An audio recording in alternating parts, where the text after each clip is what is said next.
ಎಲ್ರಿಗೂ ನಮಸ್ಕಾರ, ಶುಭ ದಿನ. PUC ಪರೀಕ್ಷೆ ಯೂಟ್ಯೂಬ್ ಚಾನೆಲ್ಗೆ ನಿಮ್ಮೆಲ್ಲರಿಗೂ ಆತ್ಮೀಯವಾದ ಸ್ವಾಗತ. ನನ್ನ ಹೆಸರು ಆದರ್ಶ GS, ನಾನು ನಿಮ್ಮ ಬಯಾಲಜಿ ಲೆಕ್ಚರರ್. ಸೊ ಎಲ್ಲರೂ ಹೇಗಿದ್ದೀರಾ? ಚೆನ್ನಾಗಿದ್ದೀರಾ? ನೀವೆಲ್ಲರೂ ಚೆನ್ನಾಗಿದ್ದೀರಾ ಅಂತ ಹೇಳಿ ನಾನು ಭಾವಿಸ್ತಾ ಇದ್ದೀನಿ. ಇವತ್ತೇನು ವಿಶೇಷ, ನಾನಿಲ್ಲಿ ಹಾಕಿದ್ದೀನಿ, SSLCಯಿಂದ PUCಗೆ ಹೋಗಿರುವ ಮಕ್ಕಳು ನೀವೇನಿದ್ದೀರಿ ಅಂದರೆ ಕ್ಲಾಸ್ 10th ಕ್ಲಾಸ್ 11th ಹೋಗಿ ಕ್ಲಾಸ್ 11th ಬಯಾಲಜಿಯನ್ನು ಆಪ್ಟ್ ಮಾಡ್ಕೊಂಡಿರುವಂತಹ ನೀವೆಲ್ಲ ಯಾರಿದ್ದೀರಿ, ನಿಮಗೆ ನಿಮ್ಮ ಬಯಾಲಜಿ ಸಿಲೆಬಸ್ನ ಹೇಳ್ಕೊಡ್ಲಿಕ್ಕೆ ನಾನು ಬಂದಿದ್ದೇನೆ. ಸೊ ನಿಮ್ಮ ಬಯಾಲಜಿ ಸಿಲೆಬಸ್ನ ಮೊದಲನೇ ಚಾಪ್ಟರನ್ನು ತಿಳಿಸ್ಕೊಡ್ಲಿಕ್ಕೆ ನಾನಿಲ್ಲಿದ್ದೇನೆ. ಬನ್ನಿ, ಹಾಗಿದ್ರೆ ಇವತ್ತಿನ ಕ್ಲಾಸನ್ನು ಶುರು ಮಾಡೋಣ. ಚಾಪ್ಟರ್ನ ಹೆಸರು ದ ಲಿವಿಂಗ್ ವರ್ಲ್ಡ್, ಸರಿನಾ? ಸೊ ಮೊದಲಿಗೆ ನಾವು ಈ ಚಾಪ್ಟರ್ನಲ್ಲಿ ಏನೆಲ್ಲ ಕಲಿತಾ ಇದ್ದೀವಿ, ಯಾವೆಲ್ಲ ಅಂಶಗಳಿದೆ ಅನ್ನೋದನ್ನು ಮೊದಲು ಅರ್ಥ ಮಾಡ್ಕೊಳ್ಳೋಣ. ನೋಡಿ, ಈ ಚಾಪ್ಟರ್ನಲ್ಲಿ ನಾವು diversity in the living world, diversity ಅಂದರೆ ಏನು, ನಮ್ಮ ಈ ಪ್ರಪಂಚದಲ್ಲಿ ಇರುವಂಥ ಜೀವಿಗಳಲ್ಲಿರುವಂಥ ವೈವಿಧ್ಯತೆ ಬಗ್ಗೆ ಸಂಕ್ಷಿಪ್ತವಾಗಿ ತಿಳ್ಕೊಳ್ತಾ ಇದ್ದೀವಿ.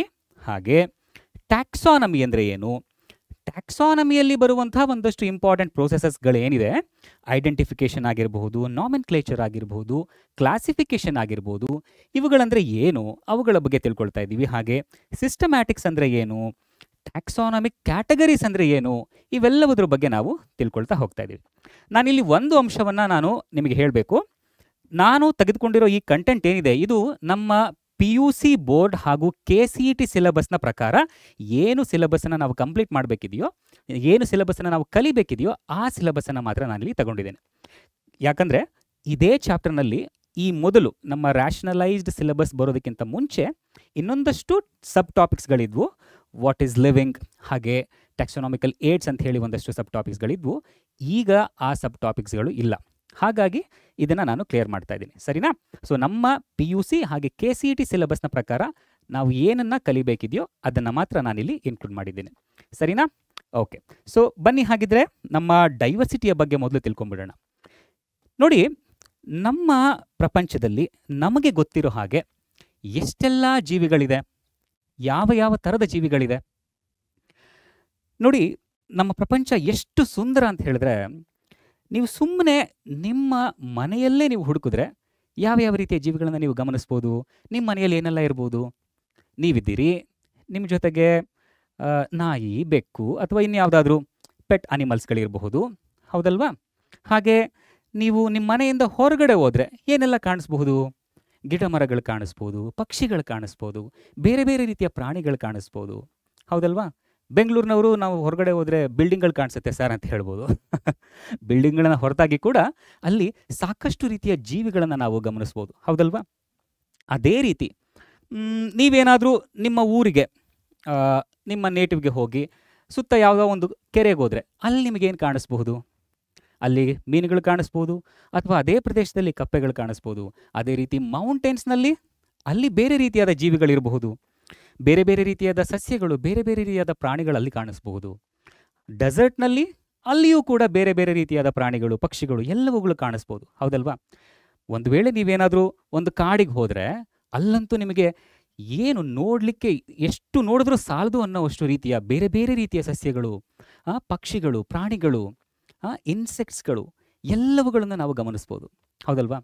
ಒಂದು ಸರ್ತಿ ನಾವೇನಾದರೂ ಆ ಕಾಡಿನ ಒಳಗಡೆ ಹೋಗಿ ನಿಂತ್ಕೊಂಡ್ರೆ, ಅಥವಾ ಒಂದು ಒಳ್ಳೆ ಹೂದೋಟಕ್ಕೆ ಹೋಗಿ ನಾವು ನಿಂತ್ಕೊಂಡು, ಒಂದು ಒಳ್ಳೆ ಪಾರ್ಕ್ ಒಳಗಡೆ ನಾವು ನಿಂತ್ಕೊಂಡು ಅಲ್ಲಿರೋ ಆ ಜೀವ ಜಗತ್ತನ್ನು ನಾವು ಅನುಭವಿಸ್ತಾ ಇದ್ದರೆ, ನೋಡ್ತಾ ಇದ್ದರೆ, ಆಹಾ ಎಷ್ಟು ಸುಂದರವಾಗಿದೆಯಪ್ಪ ಅನಿಸುತ್ತೆ, ಹೌದಲ್ವಾ? ಸೊ ಅಷ್ಟು ಸುಂದರವಾಗಿರೋ ಈ ಪ್ರಪಂಚದಲ್ಲಿ ನಮ್ಮ ಕಣ್ಣಿಗೆ ಸಾಕಷ್ಟು ರೀತಿಯ ಜೀವಿಗಳು ಕಾಣಿಸುತ್ತವೆ, ಹೌದಲ್ವಾ? ಹೀಗೆ ಈ ಪ್ರಪಂಚದಲ್ಲಿ ನಮಗೆ ಕಾಣುವಂತಹ ಬೇರೆ ಬೇರೆ ರೀತಿಯಾದ ಜೀವಿಗಳನ್ನೇ ನಾವು ವೆರೈಟಿ ಆಫ್ ಲೈಫ್ ಫಾರ್ಮ್ಸ್ ಅಂತ ಹೇಳಿ ಕರಿತೀವಿ. ಈ ವೆರೈಟಿ ಆಫ್ ಲೈಫ್ ಫಾರ್ಮ್ಸನ್ನೇ ನಾವು ಬಯೋಡೈವರ್ಸಿಟಿ ಅಥವಾ ಜೀವ ವೈವಿಧ್ಯತೆ ಅಂತ ಹೇಳಿ ಕರಿತೇವೆ, ಹೌದಲ್ವಾ? ಸೊ ಈಗ ನಿಮಗೆ ಡೆಫಿನೇಷನ್ ಅರ್ಥ ಆಯ್ತಾ? ಬಯೋಡೈವರ್ಸಿಟಿ ಅಂದರೆ ಏನು? ಬಯೋ ಆ ಪದದಲ್ಲಿ ಎರಡು ಅರ್ಥ ಇದೆ ನೋಡಿ. ಬಯೋ ಅಂತ ಹೇಳಿದರೆ ಲಿವಿಂಗ್, ಡೈವರ್ಸಿಟಿ ಅಂತ ಹೇಳಿದರೆ variety of life forms present on earth or in a geographical area ಅಂತ ಅಂದ್ಕೊಳ್ಳಿ. ಯಾವುದಾದ್ರೂ ಒಂದು ಪ್ರದೇಶದಲ್ಲಿ ಕಂಡುಬರುವಂತಹ ಬೇರೆ ಬೇರೆ ರೀತಿಯ ಜೀವಸಂಕುಲವನ್ನೇ ನಾವು ಜೀವ ವೈವಿಧ್ಯತೆ ಅಂತ ಹೇಳಿ ಕರಿತೇವೆ, ಅಥವಾ presence of various life forms is nothing but biodiversity, ಸರಿನಾ? ಸೊ ನಮ್ಮ ಟೆಕ್ಸ್ಟ್ ಬುಕ್ನಲ್ಲಿ ಕೊಟ್ಟಿರುವಂತಹ ಡೆಫಿನೇಷನ್ ಅನ್ನು ಕೂಡ ನೋಡ್ಬಿಡೋಣ. The number and types of living organisms present on earth is called as biodiversity. So ಈಗ ಸದ್ಯಕ್ಕೆ ನಮಗೆ ಗೊತ್ತಿರೋ ಹಾಗೆ ಭೂಮಿ ಮೇಲೆ ಮಾತ್ರ ಜೀವಿಗಳಿರೋದು, ಹೌದಲ್ವಾ? ಬೇರೆ ಎಲ್ಲಿದೆಯೋ ನನಗೆ ಗೊತ್ತಿಲ್ಲ, ಹಾಗಾಗಿ ಆನ್ ಅರ್ತ್ ಅಂತ ಹೇಳಿ ಬಳಸಿದ್ದೇವೆ. ಸರಿನಾ? ಒಂದು ಅಂಶವನ್ನು ನೀವು ಇಲ್ಲಿ ಗಮನಿಸಬೇಕು. SSLCಯಿಂದ PUCಗೆ ಸಾಕಷ್ಟು ಜನ ಕನ್ನಡ ಮಾಧ್ಯಮದಿಂದ ಹೋಗಿ ಕನ್ನಡ ಮಾಧ್ಯಮದಲ್ಲಿ ಓದಿ ಈಗ PUCನಲ್ಲಿ ಸೈನ್ಸ್ನ ತಗೊಂಡು ಇಂಗ್ಲೀಷ್ ಮೀಡಿಯಂನಲ್ಲಿ ಓದಲಿಕ್ಕೆ ನೀವು ತಯಾರಾಗಿರ್ತೀರಿ. ಕೆಲವೊಂದಷ್ಟು ಜನ ಇಂಗ್ಲೀಷ್ ಮೀಡಿಯಂನಿಂದನೇ ಹೋಗಿರ್ತೀರ. ಇಲ್ಲಿ ಕನ್ನಡ ಮಾಧ್ಯಮದ ಮಕ್ಕಳಿಗೆ ಹಾಗೆ ಇಂಗ್ಲೀಷ್ ಮೀಡಿಯಂನ ಮಕ್ಕಳಿಗೆ ಇಬ್ಬರಿಗೂ ಸಹಾಯ ಆಗೋ ರೀತಿಯಲ್ಲಿ ಕನ್ನಡ ಮತ್ತು ಇಂಗ್ಲೀಷ್ ಎರಡನ್ನೂ ಬಳಸಿ ನಾನು ಹೇಳ್ಕೊಡ್ಲಿಕ್ಕೆ ಪ್ರಯತ್ನ ಮಾಡ್ತೀನಿ. ಸರಿನಾ? ನಮ್ಮ PPTಗಳೆಲ್ಲವೂ ಕೂಡ ನಿಮಗೆ ಇಂಗ್ಲೀಷ್ನಲ್ಲಿರುತ್ತೆ. ಹೇಳುವಾಗ ಕನ್ನಡ ಮತ್ತು ಇಂಗ್ಲೀಷ್ ಎರಡರ ಸಮ್ಮಿಶ್ರಣವನ್ನು ನೀವು ಗಮನಿಸ್ಬೋದು. ಸರಿನಾ? ನಾನು ಆಗಲೇ ಹೇಳ್ತಾ ಇದ್ದೆ, ನಾವೇನಾದರೂ ಹೊರಗಡೆ ಹೋದರೆ, ಒಂದು ಕಾಡಿಗೆ ಹೋದರೆ ಅಥವಾ ಬೇರೆ ಇನ್ಯಾವುದೋ ಪ್ಲೇಸ್ಗೆ ಹೋದರೆ ಅಲ್ಲಿ ನಮಗೆ ಸಾಕಷ್ಟು ರೀತಿಯ ವೈವಿಧ್ಯಮಯವಾದ ಜೀವ ಸಂಕುಲವನ್ನು ನಾವು ಗಮನಿಸ್ಬೋದು, ಹೌದಲ್ವಾ? ಜೀವಿಗಳನ್ನು ನಾವು ಗಮನಿಸ್ಬೋದು. ಜಾಗ ಹೆಚ್ಚಾದಷ್ಟು ವೈವಿಧ್ಯತೆ ಅನ್ನೋದು ಜಾಸ್ತಿ ಆಗ್ತಾ ಹೋಗುತ್ತೆ. ನಮ್ಮ ಮನೆ ಒಳಗಡೆ ಇರುವಂಥ ವೈವಿಧ್ಯತೆ ಕಡಿಮೆ ಇರ್ಬೋದು. ನಾವೇನಾದರೂ ನಮ್ಮ ಊರನ್ನು ಕನ್ಸಿಡರ್ ಮಾಡಿದ್ರೆ ಸಾಕಷ್ಟು ರೀತಿಯ ಜೀವಿಗಳಲ್ಲಿ ಕಾಣಿಸ್ಬೋದು. ಅದೇ ನಮ್ಮ ರಾಜ್ಯನ ಕನ್ಸಿಡರ್ ಮಾಡಿದ್ರೆ ಇನ್ನೂ ಸಾಕಷ್ಟು ರೀತಿಯ ಜೀವಿಗಳಲ್ಲಿ ನಮ್ಗೆ ಕಾಣಿಸ್ಬೋದು.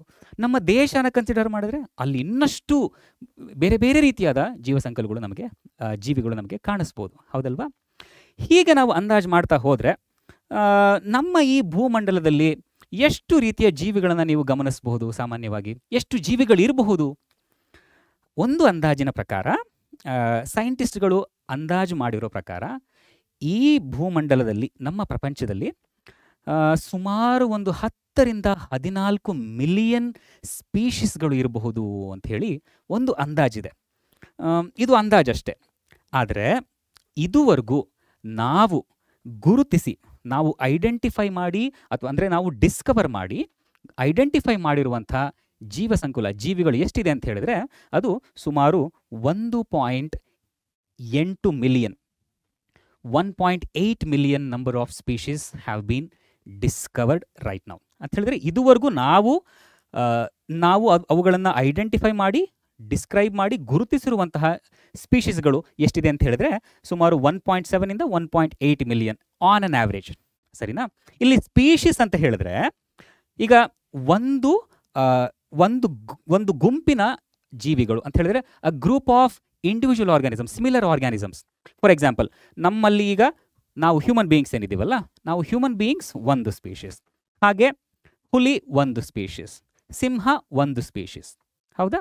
ಅದೇ ರೀತಿ ಸಸ್ಯಗಳಲ್ಲಿ ಮಾವು ಒಂದು ಸ್ಪೀಷೀಸ್, ಹತ್ತಿ ಒಂದು ಸ್ಪೀಷೀಸ್. ಹೀಗೆ ನಾವು ಡಿಸ್ಕ್ರೈಬ್ ಮಾಡಿರುವಂತಹ ಸ್ಪೀಷೀಸ್ಗಳ ಸಂಖ್ಯೆ ಒಂದು 18 ಲಕ್ಷ ಸ್ಪೀಷೀಸ್ಗಳು ಇರಬಹುದು ಅಂದಾಜು. ಸರಿನಾ? ಇಡೀ ನಮ್ಮ ಭೂಮಿಯಲ್ಲಿ ಇದಕ್ಕಿಂತ ಜಾಸ್ತಿ ಇದೆ. ನಮಗೆ ಗೊತ್ತಿಲ್ಲದೆ ಇರೋಷ್ಟು ಸಾಕಷ್ಟು ಜೀವಿಗಳಿದೆ. ಪ್ರತಿಯೊಂದನ್ನು ನಾವು ಡಿಸ್ಕವರ್ ಮಾಡಿ ಅವುಗಳನ್ನು ಐಡೆಂಟಿಫೈ ಮಾಡಿ ಅವುಗಳಿಗೊಂದು ಹೆಸರಿಟ್ಟು ಅವುಗಳನ್ನು ಒಂದು ಸ್ಪೆಸಿಫಿಕ್ ಗುಂಪಿನಲ್ಲಿ, ಒಂದು ಸ್ಪೆಸಿಫಿಕ್ ಗ್ರೂಪ್ನಲ್ಲಿ ನಾವು ಕ್ಲಾಸಿಫೈ ಮಾಡಿ ಅವುಗಳನ್ನು ಸ್ಟಡಿ ಮಾಡ್ತೇವೆ. ಇದು ಮನುಷ್ಯರಲ್ಲಿರುವಂಥ ಒಂದು ಗುಣ. ನಮಗೆ ಕ್ಯೂರಿಯಾಸಿಟಿ ಹೆಚ್ಚು. ನಮ್ಮ ಸುತ್ತಮುತ್ತ ಯಾರ್ಯಾರಿದ್ದಾರೆ, ನಮ್ಮ ಸುತ್ತಮುತ್ತ ಯಾವ್ಯಾವ ಜೀವಿಗಳಿದೆ, ಅವುಗಳ ಬಗ್ಗೆ ಅಧ್ಯಯನ ಮಾಡೋದು ನಮ್ಮ ಹುಟ್ಟುಗುಣ. ಹಾಗಾಗಿ ಈಗ ನಮ್ಮ ಈ ಪ್ರಪಂಚದಲ್ಲಿ ನಾನು ಹೇಳಿದೆ ಸಾಕಷ್ಟು ಜೀವಿಗಳು ಇರಬಹುದು ಅಂತಲ್ವಾ? ಯಾವುದಾದ್ರೂ ಒಂದು ಜೀವಿ ನಾವು ಹೊಸದಾಗಿ ಡಿಸ್ಕವರ್ ಮಾಡಿದ್ವಿ, ಅಥವಾ ಇರೋ ಜೀವಿಗಳನ್ನೇ ನಾವು ಕ್ಲಾಸಿಫೈ, ಗುಂಪು ಮಾಡಿ, ವಿಂಗಡಣೆ ಮಾಡಿ ಅವುಗಳ ಬಗ್ಗೆ ಸ್ಟಡಿ ಮಾಡಬೇಕು ಅಂತ ಹೇಳಿದ್ರೆ ಯಾಕೆ? ನಾನು ಹೇಳಿದಲ್ವ, ನಮ್ಮ ನೇಚರ್ ಇರೋದೇ ಹಾಗೆ. ನಮಗೆ ಆ ಜೀವ ಸಂಕುಲವನ್ನು ಸ್ಟಡಿ ಮಾಡಬೇಕು, ಅವುಗಳನ್ನು ಅಧ್ಯಯನ ಮಾಡಬೇಕು ಅನ್ನೋದು ನಮ್ಮ ಹುಟ್ಟುಗುಣ ಅದು. ಸರಿನಾ? ಈಗ ಯಾವುದಾದ್ರೂ ಒಂದು ಹೊಸ ಜೀವಿ ನಮಗೆ ಕಾಣಿಸ್ತು, ಅದನ್ನು ನಾವು ಅದರ ಕ್ಯಾರೆಕ್ಟರ್ಸ್ಗಳನ್ನು ಐಡೆಂಟಿಫೈ ಮಾಡಬೇಕು, ಅದಕ್ಕೆ ಒಂದು ಹೆಸರಿಡಬೇಕು, ಅದನ್ನು ಒಂದು ಗುಂಪು ಮಾಡಿ ಹಾಕಬೇಕಲ್ವಾ? ಈ ಕೆಲಸನೆಲ್ಲ ನಾವು ಯಾವ ವಿಭಾಗದಲ್ಲಿ ಮಾಡ್ತೀವಿ? ಬಯಾಲಜಿಯಲ್ಲಿನ ಒಂದು ಬ್ರಾಂಚ್ ಇದೆ. ಈ ಕೆಲಸವನ್ನೆಲ್ಲ ಮಾಡಲಿಕ್ಕೆ ಆ ಬ್ರಾಂಚ್ನ ಹೆಸರೇ ಟ್ಯಾಕ್ಸಾನಮಿ. ಸರಿನಾ? ಈಗ ಟ್ಯಾಕ್ಸಾನಮಿ ಅಂತ ಹೇಳಿದ್ರೆ ಇಲ್ಲಿ ಯಾವುದೇ ಒಂದು ಜೀವಿಯನ್ನು ಐಡೆಂಟಿಫೈ ಮಾಡಿ ಅದಕ್ಕೆ ಒಂದು ಸ್ಪೆಸಿಫಿಕ್ ನೇಮನ್ನು ಕೊಟ್ಟು ಒಂದು ಹೆಸರನ್ನು ಇಟ್ಟು ಅದನ್ನು ಒಂದು ಸ್ಪೆಸಿಫಿಕ್ ಗುಂಪಿನಲ್ಲಿ ಒಂದು ಸ್ಪೆಸಿಫಿಕ್ ಗ್ರೂಪ್ನಲ್ಲಿ ಆ್ಯಡ್ ಮಾಡುವಂಥ ಈ ಬ್ರಾಂಚ್ ಆಫ್ ಸೈನ್ಸ್ ಏನಿದೆ ಅದನ್ನೇ ನಾವು ಟ್ಯಾಕ್ಸಾನಮಿ ಅಂತ ಹೇಳಿ ಕರಿತೇವೆ. ಸರಿನಾ? ಟ್ಯಾಕ್ಸಾನಮಿಯ ಮೀನಿಂಗ್ ನಿಮಗೆ ಅರ್ಥ ಆಯ್ತಲ್ಲ? Taxonomy is the branch of science deals with the identification, classification and nomenclature of all living organisms. ಹೌದಾ? ಯಾವುದೇ ಒಂದು ಜೀವಿಯನ್ನು ನಾವು ಯಾವುದರ ಆಧಾರದ ಮೇಲೆ ನಾವು ಐಡೆಂಟಿಫೈ ಮಾಡಿ ಅದಕ್ಕೆ ಹೆಸರಿಟ್ಟು ಕ್ಲಾಸಿಫೈಯನ್ನು ಮಾಡ್ತೀವಿ ಅಂತ ಹೇಳಿದ್ರೆ ಆ ಜೀವಿಯಲ್ಲಿ ಕಂಡುಬರುವಂತಹ ಕ್ಯಾರೆಕ್ಟರಿಸ್ಟಿಕ್ ಫೀಚರ್ಸ್ಗಳ ಆಧಾರದ ಮೇಲೆ ಒಂದು ಜೀವಿ ಹೇಗಿದೆ. ಹೌದಾ? ಈಗ ಯಾವುದೋ ಒಂದು ಜೀವಿ ಸಿಕ್ಕಿದೆ ಅಂತ ಅಂದ್ಕೊಳ್ಳಿ. ಆ ಜೀವಿ ಎಲ್ಲಿದೆ? ನೀರಿನಲ್ಲಿದೆಯಾ? ನೆಲದ ಮೇಲಿದೆಯಾ? ನೀರಿನಲ್ಲಿದ್ದೆ ಯಾವ ರೀತಿ ಇದೆ? ಮೀನಿನ ರೀತಿ ಇದೆಯಾ? ಅಥವಾ ಅಲ್ಲಿರುವಂಥ ಹಾವುಗಳ ರೀತಿ ಇದೆಯಾ? ಯಾವ ರೀತಿ ಇದೆ? ಪ್ರಾಣಿಯಾಗಿದ್ದರೆ ಅದು ಯಾವ ರೀತಿ? 4 ಕಾಲಿದೆಯಾ? ಅದಕ್ಕೆ ಎಷ್ಟು ಚೇಂಬರ್ ಇದೆ? ಎಷ್ಟು ಹಾರ್ಟ್ನಲ್ಲಿ ಎಷ್ಟು ಚೇಂಬರ್ ಇದೆ? ಹೌದಾ? ಅದರ ಸ್ಕಿನ್ನ ಮೇಲೆ ಯಾವ ರೀತಿಯ ರಚನೆ ಇದೆ? ಸೊ ಈ ರೀತಿಯಾದ ಕ್ಯಾರೆಕ್ಟರಿಸ್ಟಿಕ್ ಫೀಚರ್ಸ್ಗಳೇನಿದೆ ಆ ಜೀವಿಯಲ್ಲಿ ಕಂಡುಬರುವಂಥ ಆ ಗುಣಲಕ್ಷಣಗಳ ಆಧಾರದ ಮೇಲೇನೆ ನಾವು ಆ ಜೀವಿಗೆ ಒಂದು ಹೆಸರನ್ನು ಇಡಬೇಕು. ಆ ಹೆಸರನ್ನು ಇಡಬೇಕು ಅಂತ ಹೇಳಿದ್ರೆ ಮೊದಲು ನಾವು ಅದನ್ನು ಐಡೆಂಟಿಫೈ ಮಾಡಬೇಕಲ್ವಾ? ಅದರ ಕ್ಯಾರೆಕ್ಟರ್ಸ್ಗಳನ್ನು ಐಡೆಂಟಿಫೈ ಮಾಡಿ ಅದಾದಮೇಲೆ ಹೆಸರನ್ನು ಇಡಬೇಕು. ಅದಾದಮೇಲೆ ನಾವು ಆ ಜೀವಿಯನ್ನು ಒಂದು ಗುಂಪಿಗೆ ನಾವು ಸೇರಿಸ್ತೇವೆ. ಇದು ಪ್ರಾಣಿ, ಅಥವಾ ಇದು ಪಕ್ಷಿ, ಅಥವಾ ಇದು ಮೈಕ್ರೋ ಆರ್ಗ್ಯಾನಿಸಮ್ ಅಂತ ಹೇಳಿ. ಸೊ ಈ ರೀತಿಯಾಗಿ ನಮ್ಮ ಟ್ಯಾಕ್ಸಾನಮಿಯಲ್ಲಿ ಒಂದಷ್ಟು ಇಂಪಾರ್ಟೆಂಟ್ ಬೇಸಿಕ್ ಪ್ರೋಸೆಸ್ಗಳಿರುತ್ತೆ. ಅದು ಯಾವ್ಯಾವುದಪ್ಪ ಅಂತ ಹೇಳಿದ್ರೆ ಐಡೆಂಟಿಫಿಕೇಷನ್, ನಾಮಿನ್ಕ್ಲೇಚರ್ ಆ್ಯಂಡ್ ಕ್ಲಾಸಿಫಿಕೇಷನ್. ಸರಿನಾ? ಸೊ ಕೆಲವೊಮ್ಮೆ ಈ ಮೂರನ್ನು ಹೊರತಾಗಿ ಕೂಡ ನಿಮಗೆ ಕೆಲವೊಂದು ಕಡೆ ಕ್ಯಾರೆಕ್ಟರೈಸೇಷನ್ ಅನ್ನೋ ಒಂದು ಪ್ರೋಸೆಸ್ಸನ್ನು ಕೂಡ ಕೆಲವೊಂದು ಕಡೆ ಇನ್ಕ್ಲೂಡ್ ಮಾಡಿರೋದನ್ನು ನೀವು ಗಮನಿಸ್ಬೋದು. ನಾನಿಲ್ಲಿ ಏನಂತ ಹೇಳ್ತಾ ಇದ್ದೀನಿ, ಈ ಐಡೆಂಟಿಫಿಕೇಷನ್, ನಾಮಿನ್ಕ್ಲೇಚರ್, ಕ್ಲಾಸಿಫಿಕೇಷನ್ ಎಲ್ಲವನ್ನೂ ಮಾಡಬೇಕು ಅಂತ ಹೇಳಿದರೆ ಮೊದಲು ನಾವು ಆ ಜೀವಿಯ ಕ್ಯಾರೆಕ್ಟರಿಸ್ಟಿಕ್ ಫೀಚರ್ಸ್ಗಳನ್ನು ಅರ್ಥ ಮಾಡ್ಕೊಂಡಿರಬೇಕು. ಹಾಗಾಗಿ ಅದನ್ನು ನಾವು ಕ್ಯಾರೆಕ್ಟರೈಸೇಷನ್ ಅಂತ ಹೇಳಿ ಕರಿತೇವೆ. ಅದರ ಇಂಟರ್ನಲ್ ಸ್ಟ್ರಕ್ಚರ್ ಹೇಗಿದೆ, ಔಟರ್ ಸ್ಟ್ರಕ್ಚರ್ ಹೇಗಿದೆ, ಸೆಲ್ಸ್ಗಳು ಹೇಗಿದೆ, ಆ ಫಿಸಿಯೋಲಾಜಿಕಲ್ ಫಂಕ್ಷನ್ಸ್ ಯಾವ ರೀತಿ ನಡೀತಾ ಇದೆ. ಸೊ ಈ ರೀತಿಯಾದ ಒಂದೊಂದು ಅಂಶವನ್ನು ನಾವು ಗಮನದಲ್ಲಿಟ್ಕೊಂಡು ಅದಾದ ಮೇಲೆ ಅದಕ್ಕೆ ಒಂದು ಪ್ರಾಪರ್ ಡಿಸ್ಕ್ರಿಪ್ಷನನ್ನು ಕೊಡ್ತೇವೆ. ಒಂದು ಡಿಸ್ಕ್ರಿಪ್ಷನ್ ಕೊಟ್ಟ ಮೇಲೆ ಅದಕ್ಕೆ ನಾವು ಹೆಸರಿಡೋಕ್ಕೆ ಸಾಧ್ಯ ಆಗುತ್ತೆ. ಹೆಸರಿಟ್ಟ ನಂತರ ನಮಗೆ ಅಥವಾ ಹೆಸರಿಡೋದು ಅಥವಾ ಕ್ಲಾಸಿಫೈ ಮಾಡೋದು ಒಂದು ರೀತಿ ಒಟ್ಟಿಗೆ ನಡೆಯುವಂಥ ಒಂದು ಪ್ರಕ್ರಿಯೆಗಳು. ಸರಿನಾ? ಸೊ ಈ ರೀತಿಯಾಗಿ ಐಡೆಂಟಿಫೈ ಮಾಡಿ, ನಾಮೆನ್ಕ್ಲೇಚರ್ ಮಾಡಿ, ಕ್ಲಾಸಿಫೈ ಮಾಡೋದು ನಮ್ಮ ಟ್ಯಾಕ್ಸಾನಮಿಯಲ್ಲಿ ಕಂಡುಬರುವಂಥ ಮೇಜರ್ ಪ್ರೊಸೆಸಸ್ಗಳು. ಸರಿನಾ? ಸೊ ಈಗ ನಾವು ಒಂದೊಂದನ್ನೇ ತಿಳ್ಕೊಳ್ತಾ ಹೋಗೋಣ. ಐಡೆಂಟಿಫಿಕೇಷನ್ ಅಂದರೆ ಏನು, ಟ್ಯಾಕ್ಸಾನಮಿಯಲ್ಲಿ ಬರುವಂಥ ನಾಮಿನ್ಕ್ಲೇಚರ್ ಹೇಗೆ ನಾವು ಒಂದು ಜೀವಿಗೆ ಹೆಸರನ್ನು ಇಡ್ತೇವೆ, ನಾಮಕರಣ ಹೇಗೆ ಮಾಡ್ತೇವೆ. ಹೌದಾ? ಈಗ ಐಡೆಂಟಿಫಿಕೇಷನ್ ಅಂದರೆ ಏನಪ್ಪ? ಐಡೆಂಟಿಫಿಕೇಷನ್ ಅಂತ ಹೇಳಿದ್ರೆ correct description of an organism based on its characters. ಯಾವುದೇ ಒಂದು ಜೀವಿಗೆ ನಾವು ಹೆಸರಿಡೋಕ್ಕೆ ಮುಂಚೆ ಅದರ ಗುಣಲಕ್ಷಣಗಳನ್ನು ನಾವು ಐಡೆಂಟಿಫೈ ಮಾಡಬೇಕು, ಡಿಸ್ಕ್ರೈಬ್ ಮಾಡಬೇಕು. ಹೌದಾ? ಈ ಜೀವಿಗೆ ಯಾವ ಯಾವ ಕ್ಯಾರೆಕ್ಟರ್ಸ್, ಫೀಚರ್ಸ್ಗಳಿದೆ ಅಂತ. ಹಾಗೆ ಮಾಡಿದಾಗ ಮಾತ್ರ ಹೆಸರಿಡ್ಲಿಕ್ಕೆ ಸಾಧ್ಯ ಆಗುತ್ತೆ. ಸರಿನಾ? So that the naming is possible. ನಾವು ಒಂದು ಕರೆಕ್ಟ್ ಡಿಸ್ಕ್ರಿಪ್ಷನನ್ನು ಒಂದು ಜೀವಿಗೆ ಕೊಟ್ಟರೆ ಆ ಜೀವಿಗೆ ನಾವು ಹೆಸರಿಡಲಿಕ್ಕೆ ಸಾಧ್ಯ ಆಗುತ್ತೆ. ಸೊ ಆ ಪ್ರೋಸೆಸ್ಸನ್ನೇ ನಾವು ಐಡೆಂಟಿಫಿಕೇಷನ್ ಅಂತ ಹೇಳಿ ಕರಿತೇವೆ. ಈಗ ನಾವು ಎಲ್ಲ ಜೀವಿಗಳಿಗೂ ಹಾಗೇನೆ, ಇರುವಂಥ ಜೀವಿಗಳಿಗೆ, ಡಿಸ್ಕ್ರೈಬ್ ಮಾಡಿರುವಂಥ ಜೀವಿಗಳಿಗೂ ಹಾಗೇನೆ. ಈಗ ಜೀವಿಗಳು ಸಸ್ಯಗಳಾಗಿದ್ದಾವೋ ಅಥವಾ ಪ್ರಾಣಿಗಳಾಗಿದ್ದಾವೋ ಅಥವಾ ಮೈಕ್ರೋ ಆರ್ಗ್ಯಾನಿಸಮ್ ಆಗಿದೆಯೋ, ಪ್ರಾಣಿಗಳಾಗಿದ್ದರೆ ಅದರ ಕ್ಯಾರೆಕ್ಟರ್ಸ್ ಫೀಚರ್ಸ್ ಏನು, ಸಸ್ಯಗಳಾಗಿದ್ದರೆ ಅದರ ಕ್ಯಾರೆಕ್ಟರ್ಸ್ ಫೀಚರ್ಸ್ಗಳು ಏನು. ಸೊ ಇದೆಲ್ಲವನ್ನು ನಾವು ಡಿಸ್ಕ್ರೈಬ್ ಮಾಡಬೇಕು. ಡಿಸ್ಕ್ರೈಬ್ ಮಾಡಿದ ನಂತರ ಅದಕ್ಕೆ ಒಂದು ಹೆಸರಿಡಲಿಕ್ಕೆ ಸಾಧ್ಯ ಆಗುತ್ತೆ. ಸರಿನಾ? ಸೊ ನೆಕ್ಸ್ಟ್ ಪ್ರೋಸೆಸ್ ಏನಿದೆ? ನೆಕ್ಸ್ಟ್ ಪ್ರೋಸೆಸ್ ನಮ್ಮದು ಟ್ಯಾಕ್ಸಾನಮಿಯಲ್ಲಿ ನಾಮಿನ್ಕ್ಲೇಚರ್, ನಾಮಕರಣ. ಈಗ ಪ್ರತಿಯೊಬ್ಬರಿಗೂ ಕೂಡ ಒಂದೊಂದು ಯೂನಿಕ್ ಹೆಸರನ್ನು ನಾವು ಇಡ್ತೀವಲ್ವಾ? ಈಗ ನಮ್ಮಲ್ಲಿರುವಂತಹ ಪದ್ಧತಿನೂ ಕೂಡ ಹಾಗೆ. ಯಾವುದೇ ಒಂದು ಮಗು ಹುಟ್ಟಿದ ನಂತರ ಸ್ವಲ್ಪ ದಿನ ಆದಮೇಲೆ ಮಗುಗೆ ನಾಮಕರಣ ಮಾಡಿ ನೀನು, ಇವನು ಅಂತ ಹೇಳಿ ಕರೆಯೋದು. ಹೌದಲ್ವಾ? ಅದೇ ರೀತಿ ಯಾವುದೇ ಒಂದು ಜೀವಿಗೂ ಕೂಡ ನಾಮಕರಣ ಅಥವಾ ಹೆಸರಿಡೋದು ಅನ್ನೋದು ತುಂಬ ಮುಖ್ಯವಾಗಿರುತ್ತೆ. ಸೊ ಇಲ್ಲಿ ನಾಮಿನ್ಕ್ಲೇಚರ್ ಅಂತ ಹೇಳಿದ್ರೆ ಏನು?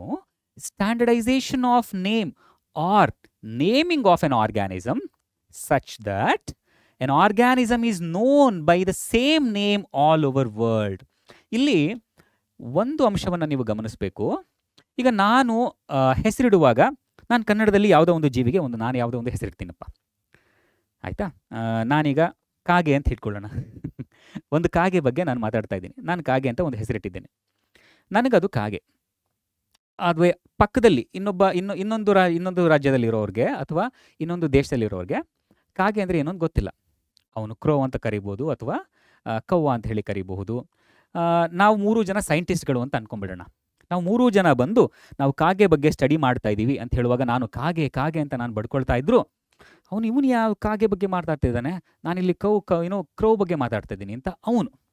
ಸೊ ಹೀಗೆ ನಾನು ನನ್ನ ಲೋಕಲ್ ಲ್ಯಾಂಗ್ವೇಜ್ನಲ್ಲಿ ಒಂದು ಆರ್ಗ್ಯಾನಿಸಮ್ಗೆ ಹೆಸರಿಡೋದ್ರಿಂದ ಏನಾಗುತ್ತೆ, ನಾವು 3 ಜನ ಸೈಂಟಿಸ್ಟ್ಗಳು ಕಾಗೆ ಬಗ್ಗೆ ಮಾತಾಡ್ತಿದ್ರು, ಒಬ್ರಿಗೊಬ್ರಿಗೆ ಅರ್ಥ ಆಗ್ತಿಲ್ಲ. ಹೌದಾ? ಹೀಗಾಗಿ ಲೋಕಲ್ ನೇಮ್ಸ್ಗಳೇನಿದೆಯಲ್ಲ, ಇದು ಸಾಕಷ್ಟು ಕನ್ಫ್ಯೂಷನ್ಸ್ಗಳನ್ನು ಕ್ರಿಯೇಟ್ ಮಾಡುತ್ತೆ. ಅದನ್ನು ತಪ್ಪಿಸ್ಲಿಕ್ಕೇನೆ ನಾವು ನೇಮ್ಗಳನ್ನು ಸ್ಟ್ಯಾಂಡರ್ಡೈಸೇಷನ್ ಮಾಡಬೇಕು. ಹೌದಾ? ಈ ಸ್ಟ್ಯಾಂಡರ್ಡೈಸೇಷನ್ ಪ್ರೋಸೆಸ್ ಏನಿದೆಯಲ್ಲಪ್ಪ, ಇದನ್ನು ಕೂಡ ಮಾಡಲಿಕ್ಕೆ ನಮ್ಮಲ್ಲಿ ಒಂದಷ್ಟು ರೂಲ್ಸ್ ಆ್ಯಂಡ್ ರೆಗ್ಯುಲೇಷನ್ಸ್ಗಳನ್ನು ನಾವು ಫಾಲೋ ಮಾಡ್ತೇವೆ. ಸರಿನಾ? ಸೊ ಆ ರೂಲ್ಸ್ ಆ್ಯಂಡ್ ರೆಗ್ಯುಲೇಷನ್ಸ್ಗಳನ್ನು ಬಳಸ್ಕೊಂಡು ನಾವು ಹೆಸರುಗಳನ್ನು ಕೂಡ ಇಡ್ತೇವೆ. ಯಾಕೆ ನಾವು ಒಂದು ಆರ್ಗ್ಯಾನಿಸಮ್ಗೆ ನೇಮನ್ನು ಇಡುವಾಗ, ನಾಮಕರಣವನ್ನು ಮಾಡುವಾಗ ಸ್ಟ್ಯಾಂಡರ್ಡೈಸೇಷನ್ ಅಥವಾ ಸ್ಪೆಸಿಫಿಕ್ ಆಗಿ ಹೇಳಬೇಕು ಅಂತ ಹೇಳಿದ್ರೆ ಸೈಂಟಿಫಿಕ್ ನೇಮನ್ನು ಬಳಸಬೇಕು. ಸೈಂಟಿಫಿಕ್ ನೇಮನ್ನು ಇಡಬೇಕು ಅಂತ ಹೇಳಿದ್ರೆ ನಾನೀಗ ತಾನೇ ಹೇಳಿದೆಲ್ಲ, ಲೋಕಲ್ ನೇಮ್ಸ್ಗಳೇನಿದೆಯಲ್ಲ, ನಮ್ಮ ಸ್ಥಳೀಯ ಭಾಷೆಗಳಲ್ಲಿ ನಾವು ಬಳಸುವಂಥ ಹೆಸರುಗಳೇನಿದೆಯಲ್ಲ, ಅವುಗಳಿಂದ ಸಾಕಷ್ಟು ಕನ್ಫ್ಯೂಷನ್ಸ್ಗಳು ಕ್ರಿಯೇಟ್ ಆಗಬಹುದು. ಅದನ್ನು ತಪ್ಪಿಸಲಿಕ್ಕೆ scientific names are being used to avoid confusion that would be created using local names. ಸರಿನಾ? ಹಾಗೆ ಇಲ್ಲಿ ಬರ್ತಾ ಇದ್ದಾರೆ ನೋಡಿ, ಇವ್ರು ಯಾರು? ವಾಟ್ಸ್ ಮೈ ನೇಮ್ ಅಂತ ಕೇಳ್ತಾ ಇದ್ದಾರೆ. ನಾನು ಮ್ಯಾಂಗೋ ಅಂತ ನೀವು ಹೇಳ್ಬೋದು, ಅಥವಾ ಅದೇ ಹೇಳ್ಬೋದು, ಇದು mango. No, I am Mangifera indica. So ಇದು ಮ್ಯಾಂಗೋದ ಸೈಂಟಿಫಿಕ್ ನೇಮ್. ಸೊ ಈ ರೀತಿಯಾಗಿ ಮ್ಯಾಂಗೋಗೆ ಒಂದು ಸೈಂಟಿಫಿಕ್ ನೇಮ್ ಇದೆ. ಹಾಗೆ ಪ್ರತಿಯೊಂದು ಜೀವಿಗೂ ನಮ್ಮ ಪ್ರಪಂಚದಲ್ಲಿರುವಂತಹ ಇದುವರೆಗೂ ಡಿಸ್ಕವರ್ ಮಾಡಿರುವಂತಹ ಪ್ರತಿಯೊಂದು ಜೀವಿಗೂ ಒಂದು ಸೈಂಟಿಫಿಕ್ ನೇಮ್ ಇದೆ. ಈ ಸೈಂಟಿಫಿಕ್ ನೇಮ್ ಏನಿದೆ, ಇದು throughout the world, all over the world it remains the same. ಯಾವುದೇ ಒಬ್ಬ ಸೈಂಟಿಸ್ಟ್ ಅಥವಾ ಒಂದು ಸೈಂಟಿಫಿಕ್ ಫ್ರೆಟರ್ನಿಟಿ ಮ್ಯಾಂಗೋ ಬಗ್ಗೆ ಮಾತಾಡುವಾಗ ಮ್ಯಾಂಜಿಫೆರಾ ಇಂಡಿಕಾ ಅನ್ನೋ ಪದವನ್ನು ಬಳಸ್ತಾರೆ. ಸೊ ಅವಾಗ ಅವರು ಎಲ್ಲೇ ಇದ್ದರೂ ಕೂಡ, ಎಲ್ಲಿ ಯಾವ ಭಾಗದಿಂದ ಮಾತಾಡ್ತಿದ್ರು ಕೂಡ ಮ್ಯಾಂಜಿಫೆರಾ ಇಂಡಿಕಾದ ಬಗ್ಗೆ ಮಾತಾಡ್ತಿದ್ದಾರೆ ಅಂತ ಹೇಳಿದ್ರೆ ಅದು ಮ್ಯಾಂಗೋ ಬಗ್ಗೆ ಅಂತ ಹೇಳಿ ಎಲ್ರಿಗೂ ಅರ್ಥ ಆಗುತ್ತೆ. It is as simple as that. ಸರಿನಾ? ಸೊ ಇದೇ ರೀತಿ ಹೆಸರನ್ನು ಇಡಲಿಕ್ಕೆ ಮೊದಲು ಹೆಸರನ್ನು ಇಡೋದಕ್ಕೆ ಮುಂಚೆ ಒಂದಷ್ಟು ಸೈಂಟಿಸ್ಟ್ಗಳು ತಮ್ಮದೇ ಆದ ಪ್ರಿನ್ಸಿಪಲ್ಸ್ಗಳು, ಕ್ರೈಟೀರಿಯಾಗಳನ್ನು ಅವರು ಡೆವಲಪ್ ಮಾಡಿ, ಪ್ಲಾಂಟ್ಸ್ಗಳಿಗೆ ಹೆಸರಿಡಬೇಕಾದ್ರೆ ಒಂದು ಸಂಸ್ಥೆಯ ಒಂದು ಆರ್ಗನೈಸೇಷನ್ ನಿರ್ಧಾರ ಮಾಡಿದಂಥ ಕ್ರೈಟೀರಿಯಾ ಹಾಗೆ ಪ್ರಿನ್ಸಿಪಲ್ಸ್ಗಳ ಆಧಾರದ ಮೇಲೆ ಸಸ್ಯಗಳಿಗೆ ಹೆಸರನ್ನು ಇಡ್ತಾರೆ. ಅದೇ ರೀತಿ ಪ್ರಾಣಿಗಳಿಗೆ ಹೆಸರನ್ನು ಇಡಬೇಕಾದ್ರೆ ಅಲ್ಲಿ ಆ ಪ್ರಿನ್ಸಿಪಲ್ಸ್ಗಳು, ಆ ಕ್ರೈಟೀರಿಯಾಗಳು ಏನಿದೆ, ಆ ಸಂಸ್ಥೆಯಲ್ಲಿ ನಿರ್ಧಾರ ಮಾಡಿದಂಥ ಕ್ರೈಟೀರಿಯಾಗಳು, ಪ್ರಿನ್ಸಿಪಲ್ಸ್ಗಳೇನಿದೆ, ಅವುಗಳ ಆಧಾರದ ಮೇಲೆ ಪ್ರಾಣಿಗಳಿಗೆ ಹೆಸರನ್ನು ಇಡ್ತಾರೆ ಕೂಡ. So taxonomist name plants and animals based on the principles of ICBN and ICZN. ಇಲ್ಲಿ ICBN ಅಂತ ಹೇಳಿದ್ರೆ ಏನು? International code for botanical nomenclature. ಈ ಸಂಸ್ಥೆಯ ಇಲ್ಲಿರುವಂಥ ಪ್ರಿನ್ಸಿಪಲ್ಸ್ಗಳ ಆಧಾರದ ಮೇಲೆ ಸಸ್ಯಗಳಿಗೆ ನಾವು ಹೆಸರನ್ನು ಇಡ್ತೇವೆ. ICBN ಬಾಟನಿಕಲ್, ಓಕೆನಾ? International code for botanical nomenclature. ಅದೇ ರೀತಿ ಪ್ರಾಣಿಗಳಿಗೆ ಹೆಸರಿಡಬೇಕಾದ್ರೆ ಅದಕ್ಕೆ ಇನ್ನೊಂದು ಪ್ರಿನ್ಸಿಪಲ್ಸ್, ಇನ್ನೊಂದು criteria, international code of zoological nomenclature. ಇಲ್ಲಿರುವಂಥ ಪ್ರಿನ್ಸಿಪಲ್ಸ್ ಹಾಗೂ ಕ್ರೈಟೀರಿಯಾಗಳ ಆಧಾರದ ಮೇಲೆ ಪ್ರಾಣಿಗಳಿಗೆ ಹೆಸರನ್ನು ಇಡ್ತೇವೆ. ICZN. ಇಲ್ಲಿ ಈ ICBN ಆಗಿರ್ಬೋದು, ICZN, ಈ ಅಂಶಗಳೇನಿದೆಯಲ್ಲ, ಇದು ನಿಮ್ಮ ಎಕ್ಸಾಮಿನೇಷನ್ ಪಾಯಿಂಟ್ ಆಫ್ ವ್ಯೂವಿಂದ ಕೂಡ ಇಂಪಾರ್ಟೆಂಟ್ ಆಗುತ್ತೆ. 1 ಅಥವಾ 2 ಮಾರ್ಕ್ಸಿಗೆ ನಿಮಗೆ ಎಕ್ಸಾಮ್ನಲ್ಲಿ ಕ್ವೆಶನ್ಸ್ಗಳನ್ನು ಕೂಡ ಕೇಳಬಹುದು. ನಿಮ್ಮ ಬೋರ್ಡ್ ಎಕ್ಸಾಮಿನೇಷನ್ನಲ್ಲಿ ಸಾಮಾನ್ಯವಾಗಿ ಈ ಚಾಪ್ಟರ್ನಿಂದ 2 ರಿಂದ 3 ಮಾರ್ಕ್ಸ್ಗಳು ಬಂದರೆ ನಿಮ್ಮ KCETನಲ್ಲಿ 1 ಅಥವಾ 2, ಕೆಲವೊಮ್ಮೆ ಬರದೇ ಇರೋ ಸಾಧ್ಯತೆ ಕೂಡ ಇದೆ, ಬಟ್ ಬರುವಂಥ ಸಾಧ್ಯತೆಗಳಿರುತ್ತೆ. ಸರಿನಾ? ಎಕ್ಸಾಮಿನೇಷನ್ ಪಾಯಿಂಟ್ ಆಫ್ ವ್ಯೂವಿಂದ ಕೂಡ ಇದು ಇಂಪಾರ್ಟೆಂಟ್ ಆಗುತ್ತೆ. ಹಾಗೆ ನಾನು ಇಷ್ಟುವರೆಗೂ ಹೇಳಿದ್ದು ಎಕ್ಸಾಮಿನೇಷನ್ ಪಾಯಿಂಟ್ ಆಫ್ ವ್ಯೂವಿಂದ ಇಂಪಾರ್ಟೆಂಟ್ ಅಲ್ಲ ಅಂತಲ್ಲ, ಅದೂ ಕೂಡ ಇಂಪಾರ್ಟೆಂಟೇನೆ. ಸರಿನಾ? ಸೊ ಹೀಗೆ ನಾಮೆನ್ಕ್ಲೇಚರ್, ಒಂದು ಸ್ಟ್ಯಾಂಡರ್ಡೈಸೇಷನ್ ನಾವು ಏನು ಮಾಡ್ತೀವಲ್ಲ, ಅದರಿಂದ ನಮಗೇನಾಗುತ್ತೆ, ಈ ಸೈಂಟಿಫಿಕ್ ನೇಮ್ಸ್ಗಳು ಆ ಆರ್ಗ್ಯಾನಿಸಮ್ಸ್ನ ಹೆಸರು ಥ್ರೂಔಟ್ ದ ವರ್ಲ್ಡ್ ಒಂದೇ ಆಗಿರೋದಕ್ಕೆ, ಒಂದೇ ಆಗಿ ಉಳ್ಕೊಳ್ಳೋದಕ್ಕೆ ನಮಗೆ ಸಹಾಯ ಮಾಡುತ್ತೆ. ಸರಿನಾ? Scientific names ensure that each organism has only one name. ಸರಿನಾ? ನಾನು ಈಗಲೇ ಹೇಳ್ದಲ್ಲ, ಮುಂಚೆ ಹೇಳಿದ್ನಲ್ಲ, ಮ್ಯಾಂಗೋಗೆ ಮ್ಯಾಂಜಿಫೆರಾ ಇಂಡಿಕಾ, ಅದೇ ರೀತಿ ಸಿಂಹಕ್ಕೆ ಪ್ಯಾಂಥೆರಾ ಲಿಯೋ. ಸರಿನಾ? ಸೊ ಈ ರೀತಿಯಾಗಿ ಒಂದೊಂದು ಜೀವಿಗೂ ಕೂಡ ಒಂದೊಂದು ಸೈಂಟಿಫಿಕ್ ನೇಮ್ಸ್ಗಳು ಇದೆ. ಇಲ್ಲಿ ನಾನು ಈ ಸೈಂಟಿಫಿಕ್ ನೇಮ್ಸ್ಗಳನ್ನು ಏನು ಹೇಳ್ತಾ ಇದ್ದೀನಲ್ಲ, ಇವುಗಳನ್ನು ನೀವು ಮೊದಲನೇ ಬಾರಿ ಕೇಳ್ತಿರಬಹುದು ಕೂಡ. ಹಾಗಾಗಿ ಈ ಸೈಂಟಿಫಿಕ್ ನೇಮ್ಸ್ಗಳನ್ನು ಬರೆದು ನೀವು ಅಭ್ಯಾಸ ಮಾಡೋದು ಇಂಪಾರ್ಟೆಂಟ್ ಆಗುತ್ತೆ. ಇಲ್ಲ ಅಂತ ಹೇಳಿದ್ರೆ ಅವುಗಳನ್ನು ಮರಿತೀರಾ. ಸರಿನಾ? ಮರೆಯೋದು ಸಹಜ, ಅದು ಹ್ಯೂಮನ್ ನೇಚರ್. ಯಾವಾಗಲೂ ಸಾಧ್ಯ ಆದ ಕಡೆ ಎಲ್ಲ ನೀವು ಬರೆದು ಪ್ರಾಕ್ಟೀಸ್ ಮಾಡೋದನ್ನು ಕಲೀರಿ. ಸರಿನಾ? ಇಲ್ಲಿ ನೀವು ಗಮನಿಸಬಹುದು, ಈ ಮ್ಯಾಂಜಿಫೆರಾ ಇಂಡಿಕಾ, ಪ್ಯಾಂಥೆರಾ ಲಿಯೋ ಎರಡೆರಡು ವರ್ಡ್ ಇರೋ ಥರ ಇದೆಯಲ್ವಾ? ಹೌದಲ್ವಾ? ಎರಡು ವರ್ಡ್ ಇದೆಯಾ, ಅಥವಾ ಇದೆರಡು ಒಂದೇ ವರ್ಡಾ? ಮೋಸ್ಟ್ ಪ್ರಾಬಬ್ಲಿ ಎರಡು ವರ್ಡ್ ಇರ್ಬೋದಲ್ವಾ?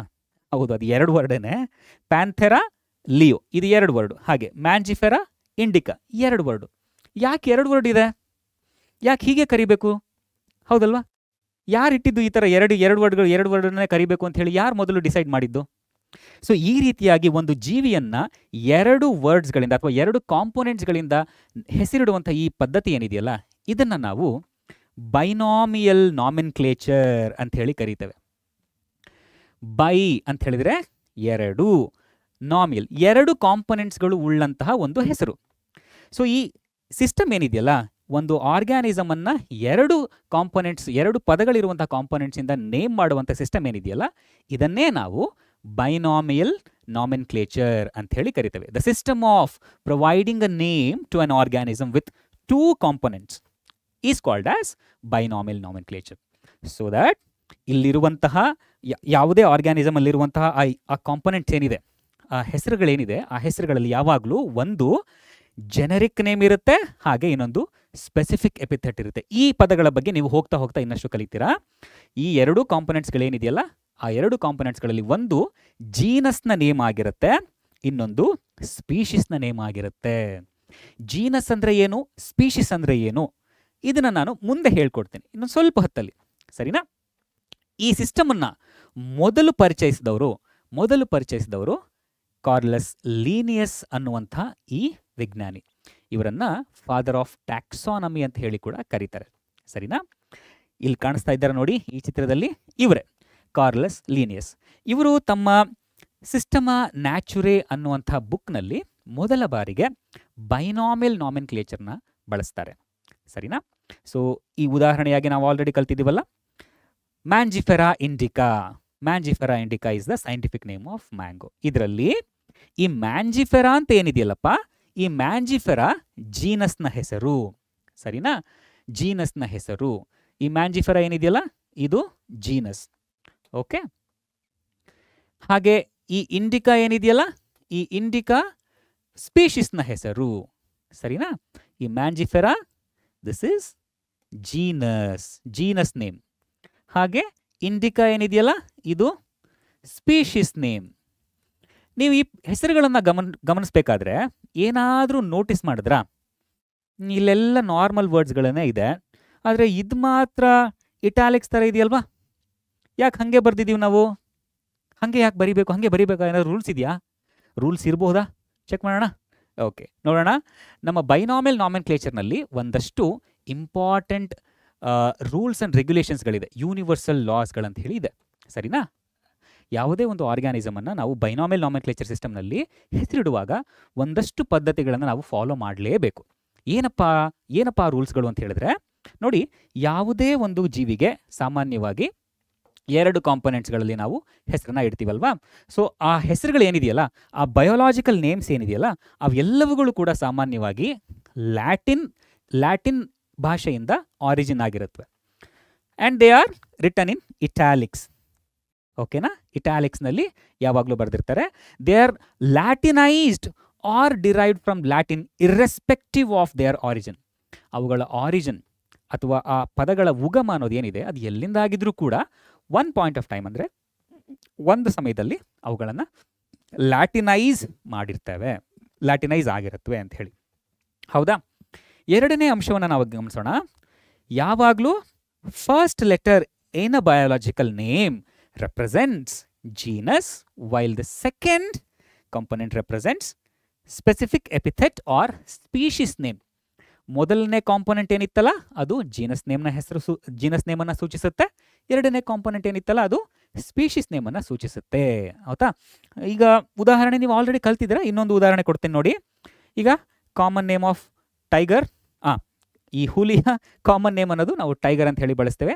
ಅದೇ ಟೈಗರ್ನ ಸೈಂಟಿಫಿಕ್ ನೇಮನ್ನು ನೋಡಿ, ಪ್ಯಾಂಥೆರಾ ಟೈಗ್ರೇಸ್. ಇಲ್ಲಿ ಪ್ಯಾಂಥೆರಾ ಅನ್ನೋಂಥ ಏನಿದೆ ಇದು ಈ ಪ್ಯಾಂಥೆರಾ ಜೀನಸ್ನ ಸೂಚಿಸುತ್ತೆ, ಹಾಗೆ ಟೈಗ್ರೇಸ್ ಇದು ಸ್ಪೀಷೀಸ್ ಹೆಸರನ್ನು ಸೂಚಿಸುತ್ತೆ. ಸರಿನಾ? ಜೀನಸ್ನ ಬಗ್ಗೆ ಸ್ಪೀಷೀಸ್ನ ಬಗ್ಗೆ ಹೇಳ್ಕೊಡ್ತೀನಿ ಅಂತ ಹೇಳಿದ್ದೀನಿ, ಕಲಿಯೋಣ ಮುಂದೆ. ಇನ್ಯಾವ ರೂಲ್ಸ್ಗಳಿದೆ, ಇನ್ಯಾವ ರೂಲ್ಸ್ಗಳಿರ್ಬೋದು ಬೈನಾಮಿಯಲ್ ನಾಮೆನ್ಕ್ಲೇಚರ್ ಸಿಸ್ಟಮ್ನಲ್ಲಿ? ಇನ್ನೇನಾದರೂ ಗಮನ ಇಟ್ಟು ನೋಡಿದ್ದೀರಾ? ಈಗ ಪ್ಯಾಂಥೆರಾ ಇಂಡಿಕಾ ಸಾರಿ ಪ್ಯಾಂಥೆರಾ ಟೈಗ್ರಿಸ್, ಇಲ್ಲಿ ಏನಾದರೂ ಗಮನಿಸ್ಬೋದಾ ನೀವು? ಪ್ಯಾಂಥೆರಾದಲ್ಲಿ ಪಿ ಕ್ಯಾಪಿಟಲ್ ಇದೆ, ಟೈಗ್ರಿಸ್ನಲ್ಲಿ ಯಾವುದು ಕ್ಯಾಪಿಟಲ್ ಲೆಟರ್ಸ್ ಇಲ್ಲ. ಅಗೇನ್ ಅಲ್ಲಿ ಏನಾದರೂ ರೂಲ್ಸ್ ಇದೆಯಾ? ಅದೇ ಥರ ಬರಿಬೇಕಾ? ಹೌದು, ಅದೇ ಥರ ಬರಿಬೇಕು ಕೂಡ. ಸರಿನಾ? ಸೊ ಇಲ್ಲಿ ಯಾವಾಗಲೂ ನಾವೇನಾದರೂ ಈ ಈ ಈ ಪದಗಳನ್ನು ಈ ಬಯೋಲಾಜಿಕಲ್ ನೇಮ್ಸ್ಗಳನ್ನು ಏನಾದರೂ ಕೈಯಲ್ಲಿ ಬರೆದ್ರೆ, ಹ್ಯಾಂಡ್ ರಿಟನ್ ಅಂತ ಹೇಳಿದ್ರೆ, ಅವಾಗ ನಾವು ಯಾವಾಗಲೂ ಅವುಗಳನ್ನು ಅಂಡರ್ಲೈನ್ ಮಾಡಬೇಕು.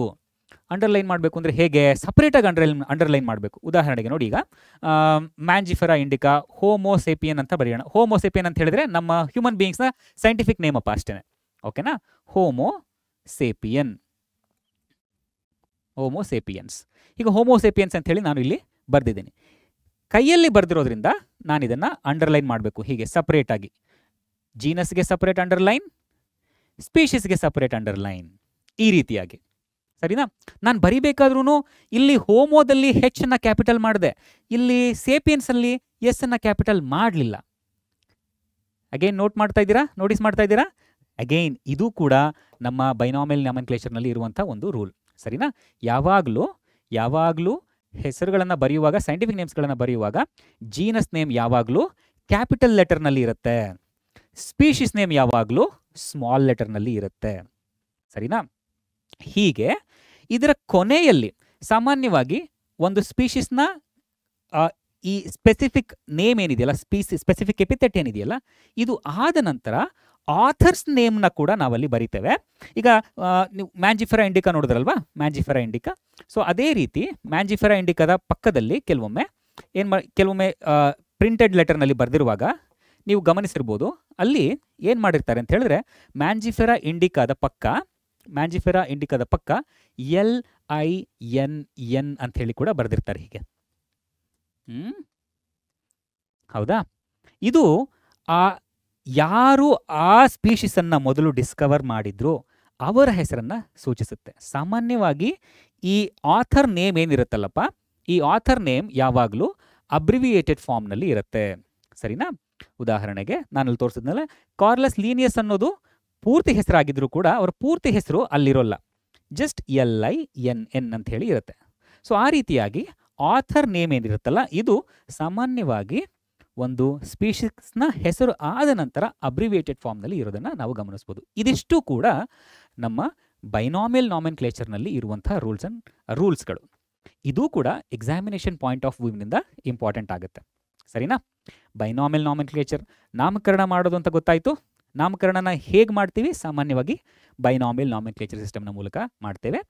ಯಾರು ಹೇಳ್ಕೊಟ್ರು ಅದನ್ನು, ಯಾರು ಮೊದಲು ಬಳಸಿದ್ದು, ಹಾಗೆ ಬೈನಾಮಿಯಲ್ ನಾಮೆನ್ಕ್ಲೇಚರ್ನಲ್ಲಿ ಇರುವಂತಹ ಒಂದಷ್ಟು ರೂಲ್ಸ್ಗಳ ಬಗ್ಗೆ ಕೂಡ ನಿಮಗೆ ಅರ್ಥ ಆಗಿದೆ ಅಂತ ಅಂದ್ಕೊಳ್ತೀನಿ. ಸರಿನಾ? ಸೊ ನಿಮಗೇನಾದರೂ ಅರ್ಥ ಆಗಿಲ್ಲ ಅಥವಾ ನಿಮಗಿನ್ನೂ ಏನಾದರೂ ಡೌಟ್ಸ್ ಇದೆ, ಕ್ಲಾಸನ್ನು ಕೇಳಬೇಕಾದ್ರೆ ಎಲ್ಲ ಚೆನ್ನಾಗಿದೆ, ನನಗೆ ತುಂಬ ಅರ್ಥ ಆಗ್ತಿದೆ ಅಂತ ಹೇಳಿ ಕೇಳಿಬಿಡ್ತೀರಾ. ಅದಾದಮೇಲೆ ಮರ್ತು ಹೋಗುತ್ತೆ ಅಂತ ಇಟ್ಕೊಳ್ಳಿ. ಅಥವಾ ಇನ್ಯಾವುದೋ ವಿಷಯದ ಬಗ್ಗೆ ನೀವು ಅದೇ ಚಾಪ್ಟರ್ನಲ್ಲಿರುವ ಇನ್ಯಾವುದೋ ಡೌಟ್ನ ನೀವು ಕೇಳಬೇಕು ಅಂತ ಹೇಳಿದ್ರೆ, ನೀವು ಯಾವಾಗಲೂ ಕಮೆಂಟ್ ಸೆಕ್ಷನ್ನಲ್ಲಿ ನಿಮಗೆ ಇರುವಂಥ ಡೌಟ್ಸ್ಗಳನ್ನು ನೀವು ಹಾಕಿ. ಕಮೆಂಟ್ ಸೆಕ್ಷನ್ನಲ್ಲಿ ಯಾವುದು ಸಾಮಾನ್ಯವಾಗಿ ಆನ್ಸರ್ ಮಾಡಲಿಕ್ಕೆ ಆಗಲಿಲ್ಲ, ಸಾಮಾನ್ಯವಾಗಿ ಮಾಡ್ತಾರೆ, ಅಪ್ಪಿತಪ್ಪಿ ಆಗಲಿಲ್ಲ ಅಂತ ಹೇಳಿದ್ರೆ, ಪ್ರತಿ ವಾರ ಶುಕ್ರವಾರದ ದಿನ ಡೌಟ್ ಸೆಷನ್ ಅಂತ ಹೇಳಿ ನಾವು ಮಾಡ್ತೇವೆ. ನಿಮಗೆ ಹೋಗ್ತಾ ಈ ಎಲ್ಲ ಅಪ್ಡೇಟ್ಸ್ಗಳು ಕೂಡ ನಿಮಗೆ ಆ್ಯಪ್ನಲ್ಲಿ ಅಥವಾ ಯೂಟ್ಯೂಬ್ನಲ್ಲಿ ಎಲ್ಲ ಕಡೆ ನಿಮಗೆ ಸಿಗ್ತಾ ಹೋಗುತ್ತೆ. ಪ್ರತಿ ಶುಕ್ರವಾರ ಬರೀ ಡೌಟ್ಸ್ಗಳನ್ನು ಸಾಲ್ವ್ ಮಾಡಲಿಕ್ಕೆ ಒಂದು ಸೆಷನನ್ನು ಕೂಡ ಕಂಡಕ್ಟ್ ಮಾಡ್ತೀವಿ, ಲೈವ್ ಸೆಷನ್ ಸಂಜೆ ಹೊತ್ತಿನಲ್ಲಿ ನಿಮ್ಮ ಕಾಲೇಜ್ ಹಾರ್ಸ್ ಆದಮೇಲೆ ಆ ಸೆಷನ್ಸ್ಗಳನ್ನು ನೀವು ಅಟೆಂಡ್ ಮಾಡಿ. ಪ್ರತಿ ವಾರ ಒಂದೊಂದು ಸಬ್ಜೆಕ್ಟ್ನ ಡೌಟ್ ಸೆಷನನ್ನು ನಾವು ಕಂಡಕ್ಟ್ ಮಾಡ್ತೇವೆ. ಕಂಡಕ್ಟ್ ಮಾಡುವಾಗ ನಿಮಗೆ ಏನೇ ಡೌಟ್ಸ್ ಇದ್ದರೂ ಅಲ್ಲಿ ಅಟ್ಲೀಸ್ಟ್ ನೀವು ಕೇಳಿ ಸಾಲ್ವ್ ಮಾಡ್ಕೊಳ್ಬೋದು, ಸರಿನಾ? ಹಾಗೆ ಯೂಟ್ಯೂಬ್ ಚಾನಲನ್ನು ಸಬ್ಸ್ಕ್ರೈಬ್ ಮಾಡೋದನ್ನು ನೀವು ಮರಿಬಾರ್ದು, ಸರಿನಾ? ನೀವು ಸಬ್ಸ್ಕ್ರೈಬ್ ಮಾಡೋದ್ರ ಜೊತೆಗೆ ನಿಮ್ಮ ಫ್ರೆಂಡ್ಸ್ಗಳಿಗೆ ಸಬ್ಸ್ಕ್ರೈಬ್ ಮಾಡಿ ಅಂತ ಹೇಳಬೇಕು. ಎಲ್ಲೆಲ್ಲಿ ಸಾಧ್ಯ ಆಗುತ್ತೆ ನಿಮಗೆ ಸಾಧ್ಯ ಆದ ಕಡೆ ಎಲ್ಲ ನಿಮಗೆ ನಿಜವಾಗ್ಲೂ ಜೆನ್ಯೂನ್ ಆಗಿ ನಿಮಗೆ ಏನಾದರೂ ಫೀಡ್ಬ್ಯಾಕ್ ಕೊಡಬೇಕು ಅಂತ ಹೇಳಿದ್ರೆ, ಅಥವಾ ಯಾವುದಾದ್ರೂ ಒಂದು ಅಂಶವನ್ನು ನಾವು ಬಿಟ್ಟಿದ್ದೀವಿ ಅಥವಾ ಅದನ್ನು ಇಂಪ್ರೂವ್ ಮಾಡ್ಕೊಳ್ಬೋದು ಅಂತ ಹೇಳಿದ್ರೆ ಅದನ್ನು ಕೂಡ ನೀವು ಹಾಕ್ಬೋದು ಜೆನ್ಯೂನ್ ಆಗಿ. ನಿಮ್ಮ ಫೀಡ್ಬ್ಯಾಕ್ಸ್, ನಿಮ್ಮ ಕಮೆಂಟ್ಸ್ ಎಲ್ಲವುಗಳು ಕೂಡ ನಮಗೆ ಇಂಪಾರ್ಟೆಂಟ್ ಆಗುತ್ತೆ, ಸರಿನಾ? ಮರಿದೆ ಸಬ್ಸ್ಕ್ರೈಬ್ ಮಾಡಿ, ಫ್ರೆಂಡ್ಸ್ಗಳಿಗೂ ಹೇಳಿ, ಸರಿನಾ? ಮುಂದೆ ಹೋಗೋಣ. ಹಾಗೆ ಈಗ ನಮಗೆ ನಾಮೆನ್ಕ್ಲೇಚರ್ ಬಗ್ಗೆ ತಿಳ್ಕೊಂಡಾಯಿತು. ನೆಕ್ಸ್ಟ್ ಏನಿರೋದು? ಕ್ಲಾಸಿಫಿಕೇಷನ್ ಮಾಡಬೇಕು. ಒಂದು ಜೀವಿಗೆ ಹೆಸರಿಟ್ಟಾಯಿತು. ಹೆಸರಾದಮೇಲೆ ಅದರ ಕ್ಯಾರೆಕ್ಟರಿಸ್ಟಿಕ್ಸ್ಗಳು ಏನಿದೆ ಅದರ ಆಧಾರದ ಮೇಲೆ ನಾವು ಅದನ್ನು ವಿಂಗಡಣೆ ಮಾಡ್ತೇವೆ, ಗ್ರೂಪಿಂಗ್ ಮಾಡ್ತೇವೆ, ಕ್ಲಾಸಿಫಿಕೇಷನ್. ಹೌದಾ? ಈ ಜೀವಿಗಳು ಎಲ್ಲ ಒಂದು ರೀತಿಯಾಗಿದೆ, ಸೊ ಇವುಗಳನ್ನು ನಾವು ಈ ಗುಂಪಿನಲ್ಲಿ ಹಾಕೋಣ. ಈ ಜೀವಿಗಳೆಲ್ಲ ಒಂದು ರೀತಿಯಾಗಿದೆ, ಇವುಗಳನ್ನು ನಾವು ಗುಂಪು 2ರಲ್ಲಿ ಹಾಕೋಣ. ಇನ್ನೊಂದು ಗುಂಪು 3, ಇನ್ನೊಂದು ಗುಂಪು 4, group 1, group 2, group 3, group 4 and all, ಅಷ್ಟೇ. ಸೊ ಈ ಪ್ರಕ್ರಿಯೆ ಏನಿದೆಯಲ್ಲ ಇದನ್ನೇ ನಾವು ಕ್ಲಾಸಿಫಿಕೇಶನ್ ಅಂತ ಹೇಳ್ತೀವಿ. The process of grouping of an organism into convenient categories based on easily observable characters. ಒಂದು ಜೀವಿಯಲ್ಲಿ ನಮಗೆ ಸಾಮಾನ್ಯವಾಗಿ ತಕ್ಷಣಕ್ಕೆ ಕಾಣುವಂತಹ ಈ ಅಬ್ಸರ್ವಬಲ್ ಕ್ಯಾರೆಕ್ಟರ್ಸ್ಗಳೇನಿದೆ ಅವುಗಳನ್ನು ಆಧಾರವಾಗಿಟ್ಕೊಂಡು ಆ ಜೀವಿಯನ್ನು ನಾವು ಒಂದು ಗುಂಪಿನಲ್ಲಿ ಹಾಕೋದನ್ನು ಕ್ಲಾಸಿಫಿಕೇಶನ್ ಅಂತ ಹೇಳಿ ಕರಿತೇವೆ. The scientific terms for these categories, ನಾವು ಅಲ್ಲಿ ಏನು ಒಂದೊಂದು ಗುಂಪು ಅಂತ ನಾನು ಏನು ಹೇಳ್ಕರದ್ನಲ್ಲ ಆ ಗುಂಪಿಗೆ ಸೈಂಟಿಫಿಕ್ ಹೆಸರೇನಿದೆ ಅಂತ ಹೇಳಿದ್ರೆ ಅದರ ಹೆಸರು ಟ್ಯಾಕ್ಸಾ. ಇಲ್ಲಿ ಟ್ಯಾಕ್ಸಾ ಅನ್ನೋದು ಒಂದು ಪ್ಲೂರಲ್ ವರ್ಡ್, ಟ್ಯಾಕ್ಸಾನ್ ಅನ್ನೋದು ಸಿಂಗ್ಯುಲರ್ ವರ್ಡ್ ಆಗಿರುತ್ತೆ. ಅದನ್ನು ನಾನು ನಿಮಗೆ ಮುಂದೆ ಹೇಳ್ಕೊಡ್ತೇನೆ, ಸರಿನಾ? ಸೊ ಕ್ಯಾಟಗರೀಸ್ ಅಟ್, ಈಗ ನೀವು ಗುಂಪಿನಲ್ಲಿ ನಾವು ನೋಡುವಾಗ ಸಾಮಾನ್ಯವಾಗಿ ಸುಮ್ಮನೆ ಹಾಗೆ ಒಂದು ಐಡಿಯಾ ಕೊಡ್ತೀನಿ. ಮುಂದಿನ ಚಾಪ್ಟರ್ನಲ್ಲಿ ಇದರ ಬಗ್ಗೆ ಇನ್ನಷ್ಟು ವಿಸ್ತಾರವಾಗಿ ನಾನು ನಿಮಗೆ ತಿಳಿಸ್ಕೊಡ್ತೀನಿ, ಸರಿನಾ? ಈಗ ನಮ್ಮ ಪ್ರಪಂಚದಲ್ಲಿ ಇರುವಂಥ ಎಲ್ಲ ಜೀವಿಗಳನ್ನು ನಾವು ಒಟ್ಟಾರೆಯಾಗಿ ಒಂದು 5 ಕಿಂಗ್ಡಮ್ಗಳಲ್ಲಿ ಹಾಕ್ಬಿಟ್ಟಿದ್ದೀವಿ. ಯಾವುದರ ಆಧಾರದ ಮೇಲೆ? Based on there characteristics. ಆ ಕ್ಯಾರೆಕ್ಟರ್ಸ್ಗಳನ್ನ ಇಟ್ಕೊಂಡು ಇದು ಮೈಕ್ರೋ ಆರ್ಗ್ಯಾನಿಸಮ್ ಇದ್ದರೆ ಮೊನೆರಾದಲ್ಲಿರುತ್ತಾ, ಅಥವಾ ಇದು ಪ್ರೋಟಿಸ್ಟಾನಾ, ಅಥವಾ ಇದು ಫಂಗೈನ, ಈ ರೀತಿಯಾಗಿ ಆ ಕ್ಯಾರೆಕ್ಟರ್ಸ್ಗಳನ್ನು ಆಧಾರವಾಗಿ ಇಟ್ಕೊಂಡು ಒಂದು ಕಿಂಗ್ಡಮ್ ಮಾಡಿದ್ದೀವಿ ಅಂತ ಇಟ್ಕೊಳ್ಳಿ. ಹಾಗೆ ಅದರಲ್ಲಿ ಮತ್ತೆ ಇನ್ನೊಂದಷ್ಟು ಜನ ತುಂಬ ಸಿಮಿಲಾರಿಟೀಸ್ಗಳನ್ನ ಇದೆ. ಓಕೆ, ಇದು ತುಂಬ ಟಾಪ್ ಲೆವೆಲಲ್ಲಿ ನಾನು ಜನರಲ್ ಆಗಿ ಎಲ್ಲವನ್ನೂ ಪ್ರಾಣಿ ಅಂತ ಕರೆದ್ಬಿಟ್ನಪ್ಪ. ಆ ಪ್ರಾಣಿಗಳಲ್ಲಿ ಒಂದಷ್ಟು ಪ್ರಾಣಿಗಳು ತುಂಬ ಕ್ಲೋಸ್ ರಿಲೇಟೆಡ್ ಆಗಿದೆ, ಹೌದಾ? ಅವುಗಳನ್ನು ಮತ್ತೆ ಇನ್ನೊಂದು ಸಬ್ ಗ್ರೂಪ್ ಮಾಡಿದೆ. ಮತ್ತೆ ಆ ಗುಂಪಿನೊಳಗಡೆ ಇನ್ನೊಂದಷ್ಟು ಜನ ತುಂಬ ಸಿಮಿಲಾರಿಟೀಸ್ಗಳಿದೆ, ಮತ್ತೆ ಇನ್ನೊಂದು ಸಬ್ ಗ್ರೂಪ್ ಮಾಡಿದೆ. ಹೀಗೆ ಮೇಲಿಂದ ಕೆಳಗಡೆಗೆ ಬರ್ತಾ ಇರೋದನ್ನ ನೀವು ಗಮನಿಸಿದ್ರ, ಹೌದಾ? ಒಂದು ದೊಡ್ಡ ಗುಂಪು, ಆ ದೊಡ್ಡ ಗುಂಪಿನ ಒಳಗಡೆ ಸಣ್ಣ ಗುಂಪು, ಮತ್ತು ಅದರೊಳಗಡೆ ಇನ್ನೊಂದು ಸಣ್ಣ ಗುಂಪು. ಹೀಗೆ ಈ ಟ್ಯಾಕ್ಸಾ ಅನ್ನೋದೇನಿದೆ, ಈ ಕ್ಯಾಟಗರೀಸ್ ಅನ್ನೋದೇನಿದೆ, ಅದು ಡಿಫ್ರೆಂಟ್ ಲೆವೆಲ್ಸ್ಗಳಲ್ಲಿ ಇರೋದನ್ನು ನಾವು ಗಮನಿಸ್ಬೋದು. ಅರ್ಥ ಆಗೋ ರೀತಿ ಇನ್ನೊಂದ್ಸತಿ ಹೇಳ್ಕೊಡ್ತೀನಿ, ತಲೆ ಕೆಡಿಸ್ಕೊಳ್ಬೇಡಿ, ಸರಿನಾ? ಸೊ ಈ ರೀತಿಯಾಗಿ ಕ್ಲಾಸಿಫಿಕೇಶನ್ ಮಾಡಿ ಆರ್ಗ್ಯಾನಿಸಮ್ಸ್ಗಳನ್ನು ಗುಂಪಾಗಿ ವಿಂಗಡಣೆ ಮಾಡೋದು ಮುಗಿದಾದ್ಮೇಲೆ ಕ್ಲಾಸಿಫಿಕೇಶನ್ ನಾವು ಫಸ್ಟ್ ಆಫ್ ಆಲ್ ನಾವು ಇಷ್ಟೆಲ್ಲ ಏನಕ್ಕೆ ಮಾಡಬೇಕು? ಕ್ಲಾಸಿಫಿಕೇಶನ್ ಯಾಕೆ ಮಾಡಬೇಕು? ವಾಟ್ ಈಸ್ ದ ನೀಡ್ ಅಂತ ಹೇಳಿದ್ರೆ, ಈ ಕ್ಲಾಸಿಫಿಕೇಶನ್ ನಾವು ಮಾಡಲಿಲ್ಲ ಅಂತ ಹೇಳಿದ್ರೆ ನಮಗೆ ಈ ಇರೋ 1.8 ಮಿಲಿಯನ್ 18 ಲಕ್ಷ ಸ್ಪೀಷೀಸ್ಗಳನ್ನು ಒಟ್ಟಿಗೆ ಸ್ಟಡಿ ಮಾಡಬೇಕು ಅಂತ ಹೇಳಿದ್ರೆ ಒಂದೊಂದಾಗಿ ನಾವು ಇದುವರೆಗೂ ಡಿಸ್ಕ್ರೈಬ್ ಮಾಡಿರೋದನ್ನು ಹೇಳ್ತಾ ಇರೋದು ನಾನು. ಅಪ್ಪಿತಪ್ಪಿ 10 ಮಿಲಿಯನ್ ಇದೆ ಅಂತ ಇಟ್ಕೊಳ್ಳಿ. 10 ಮಿಲಿಯನ್ ಸ್ಪೀಷೀಸ್ಗಳನ್ನು ಒಂದೊಂದಾಗಿ ನಾನು ಡಿಸ್ಕ್ರೈಬ್ ಮಾಡಬೇಕು, ಒಂದೊಂದಾಗಿ ಸ್ಟಡಿ ಮಾಡಬೇಕು ಅಂತ ಹೇಳಿದ್ರೆ ತುಂಬ ಕಷ್ಟ. ನನ್ನ ಜೀವಮಾನ ಎಲ್ಲ ಹೊರಟೋಗ್ಬಿಡುತ್ತಲ್ವಾ? ಹಾಗಾಗಿ ನಾನೇನು ಮಾಡ್ತೀನಿ, ಒಂದು ಸಿಂಪಲ್ ಎಕ್ಸಾಂಪಲ್. ಈಗ ಅಕ್ಕಿಯನ್ನು ಬೇಯಿಸಬೇಕಾದ್ರೆ ಪಾತ್ರೆನಲ್ಲಿ ಒಂದು ಅಕ್ಕಿನ ನೋಡಿ ಅಕ್ಕಿ ಬೆಂದಿದೆ ಅಂತ ಹೇಳಿ ಐಡೆಂಟಿಫೈ ಮಾಡ್ತಾರಲ್ವಾ? ಅಲ್ಲಿರೋ ಎಲ್ಲ ಅಕ್ಕಿ ಕಾಳುಗಳು ಬೆಂದಿದೆ ಅಂತ ಅರ್ಥ ತಾನೆ? ಹಾಗೆ ಅದೇ ರೀತಿ ಒಬ್ಬ ಮನುಷ್ಯನ ನೋಡಿದ್ರೆ, ಒಬ್ಬ ಮನುಷ್ಯನಿಗೆ 2 ಕಣ್ಣಿದೆ, 2 ಕಿವಿ ಇದೆ, 2 ಕೈ ಇದೆ, 2 ಕಾಲಿದೆ ಅಂತ ಹೇಳಿದ್ರೆ ಇದು ಮನುಷ್ಯನಿಗಿರೋ ಕ್ಯಾರೆಕ್ಟರ್ಸ್ ಅಂತ ಹೇಳಿ ಒಂದು ಸ್ಪೆಸಿಮನ್ನ ತಗೊಂಡ್ರೆ ಇಡೀ ಮನುಷ್ಯರ ಕ್ಯಾರೆಕ್ಟರ್ನೆಲ್ಲ ನಾವು ಸ್ಟಡಿ ಮಾಡ್ಬೋದು. ಅದೇ ರೀತಿ ಕ್ಲಾಸಿಫಿಕೇಶನ್ ಮಾಡೋದ್ರಿಂದ, ನಮ್ಮ ಕ್ಯಾರೆಕ್ಟರ್ಸ್ಗಳನ್ನು ಅರ್ಥ ಮಾಡ್ಕೊಳ್ಳೋದ್ರಿಂದ ನಾವು ಏನು ಮಾಡ್ಬೋದು, ಈ ಸ್ಟಡಿ ಏನಿದೆಯಲ್ಲ, ನಮ್ಮ ಈ ಜೀವಿಗಳ ಕುರಿತಾದ ಅಧ್ಯಯನ ಏನಿದೆಯಲ್ಲ, ಅದನ್ನು ನಾವು ಈಸಿಯಾಗಿ ಅಕ್ಯುರೇಟಾಗಿ ಮಾಡ್ಬೋದು. ಹೌದಾ? ಅದು ಮುಖ್ಯವಾದ ಒಂದು ನೀಡ್ ಅನ್ನೋದು. Classification makes identification of organism very clear and easy. ಅದಾದಮೇಲೆ ನಮಗೆ ಆರ್ಗ್ಯಾನಿಸಮ್ಸ್ಗಳ ಬಗ್ಗೆ ಸ್ಟಡಿ ಮಾಡೋದು, ಅಧ್ಯಯನ ಮಾಡೋದು ತುಂಬ ಈಸಿ ಆಗುತ್ತೆ. ಇದು ಇನ್ನೊಂದು ಮುಖ್ಯವಾದ ಅಂಶ. ಇದರಿಂದ ಏನಾಗುತ್ತೆ, ಯಾವ ಯಾವ ಜೀವಿಗಳು ಹತ್ರ ರಿಲೇಷನ್ಸಿಂದ ಹತ್ರ ರಿಲೇಷನ್ಶಿಪ್ಪನ್ನು ಹೊಂದಿದೆ. ಉದಾಹರಣೆಗೆ ಈಗ ನೋಡಿ, ನಾವು ಹ್ಯೂಮನ್ ಬೀಯಿಂಗ್ಸು ಹಾಗೆ ಗೊರಿಲ್ಲಾಗಳು ಸ್ವಲ್ಪ ಸಿಮಿಲಾರಿಟೀಸ್ ಇದೆಯಲ್ವಾ? ಯಾಕೆ ಆ ಸಿಮಿಲಾರಿಟೀಸ್ಗಳಿರಬಹುದು? ನಮ್ಮ ಥರನೇ ಅವರು ಆಲ್ಮೋಸ್ಟ್ ಇದ್ದಾರೆ. ನೀವು ಸ್ಕೆಲಿಟನ್ ಸಿಸ್ಟಮನ್ನು ಏನಾದರೂ ನೋಡ್ಬಿಟ್ರಂತೂ ಆಲ್ಮೋಸ್ಟ್ ಸೇಮ್ ಅನ್ಕೊಂಡ್ಬಿಡ್ತೀರಾ. But of course there are a lot of differences, ತುಂಬ ವ್ಯತ್ಯಾಸಗಳಿದೆ. ಬಟ್ ಆದರೂ ಸಿಮಿಲಾರಿಟೀಸ್ಗಳಿದೆಯಲ್ವಪ್ಪ. ಏನಕ್ಕೆ ಆ ಸಿಮಿಲಾರಿಟೀಸ್ಗಳಿರ್ಬೋದು? ಅಲ್ಲಿ ಎಲ್ಲೋ ಒಂದು ಅಂಶ. ಈಗ ಇನ್ನೂ ತುಂಬ ಸಿಂಪಲ್ ಆಗಿ ಹೇಳಬೇಕು ಅಂತ ಹೇಳಿದ್ರೆ, ನಮ್ಮ ಕಸಿನ್ಸ್ ಇದ್ದಾರೆ ಅಂತ ಅಂದ್ಕೊಳ್ಳಿ.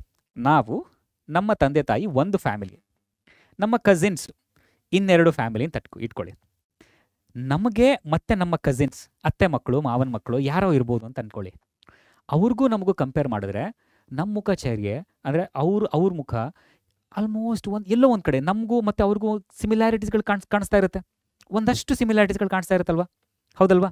ಯಾಕೆ ಅಂತ ಹೇಳಿದ್ರೆ ನಮ್ಮ ಗ್ರ್ಯಾಂಡ್ ಪೇರೆಂಟ್ಸ್, ತಾತ ಅಜ್ಜಿ ಇಬ್ಬರು ಒಂದೇ.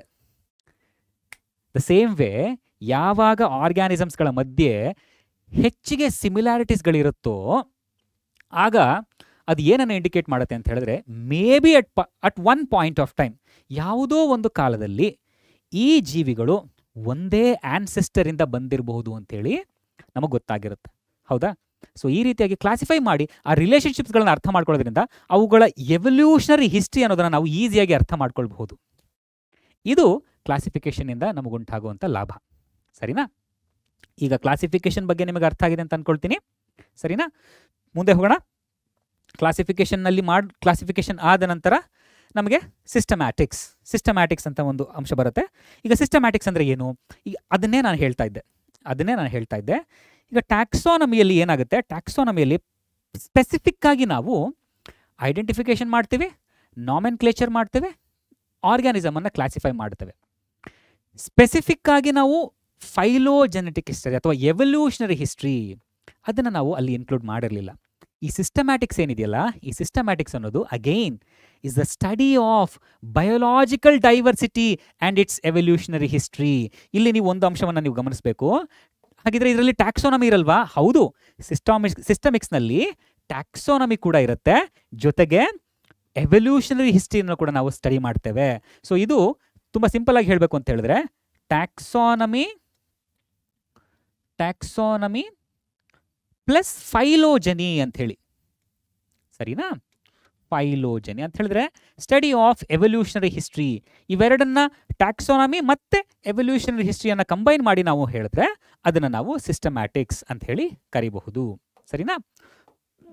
ಸಿಸ್ಟಮ್ಯಾಟಿಕ್ಸ್ ಅನ್ನೋದು again is a word derived from the Latin word systema, which means systematic arrangement of organisms. Again, ಈ ಸಿಸ್ಟಮ್ಯಾಟಿಕ್ ಅರೇಂಜ್ಮೆಂಟ್ಸ್ ಏನಿದೆಯಲ್ಲ, ಈ ಸಿಸ್ಟಮ್ಯಾಟಿಕ್ಸ್ ಅನ್ನು ಮೊದಲ ಬಾರಿಗೆ ತಿಳಿಸ್ಕೊಟ್ಟವರು ಮೊದಲ ಬಾರಿಗೆ ಬಳಸಿದವರು ಕಾರ್ಲಸ್ ಲೀನಿಯಸ್ ಅವರು ಸಿಸ್ಟಮಾ ನ್ಯಾಚುರೇ ಅನ್ನೋ ಈ ಪದವನ್ನು ಅವರ ಬುಕ್ನ ದೊಡ್ಡ ಹೆಸರಾಗಿ ಬಳಸ್ತಾರೆ.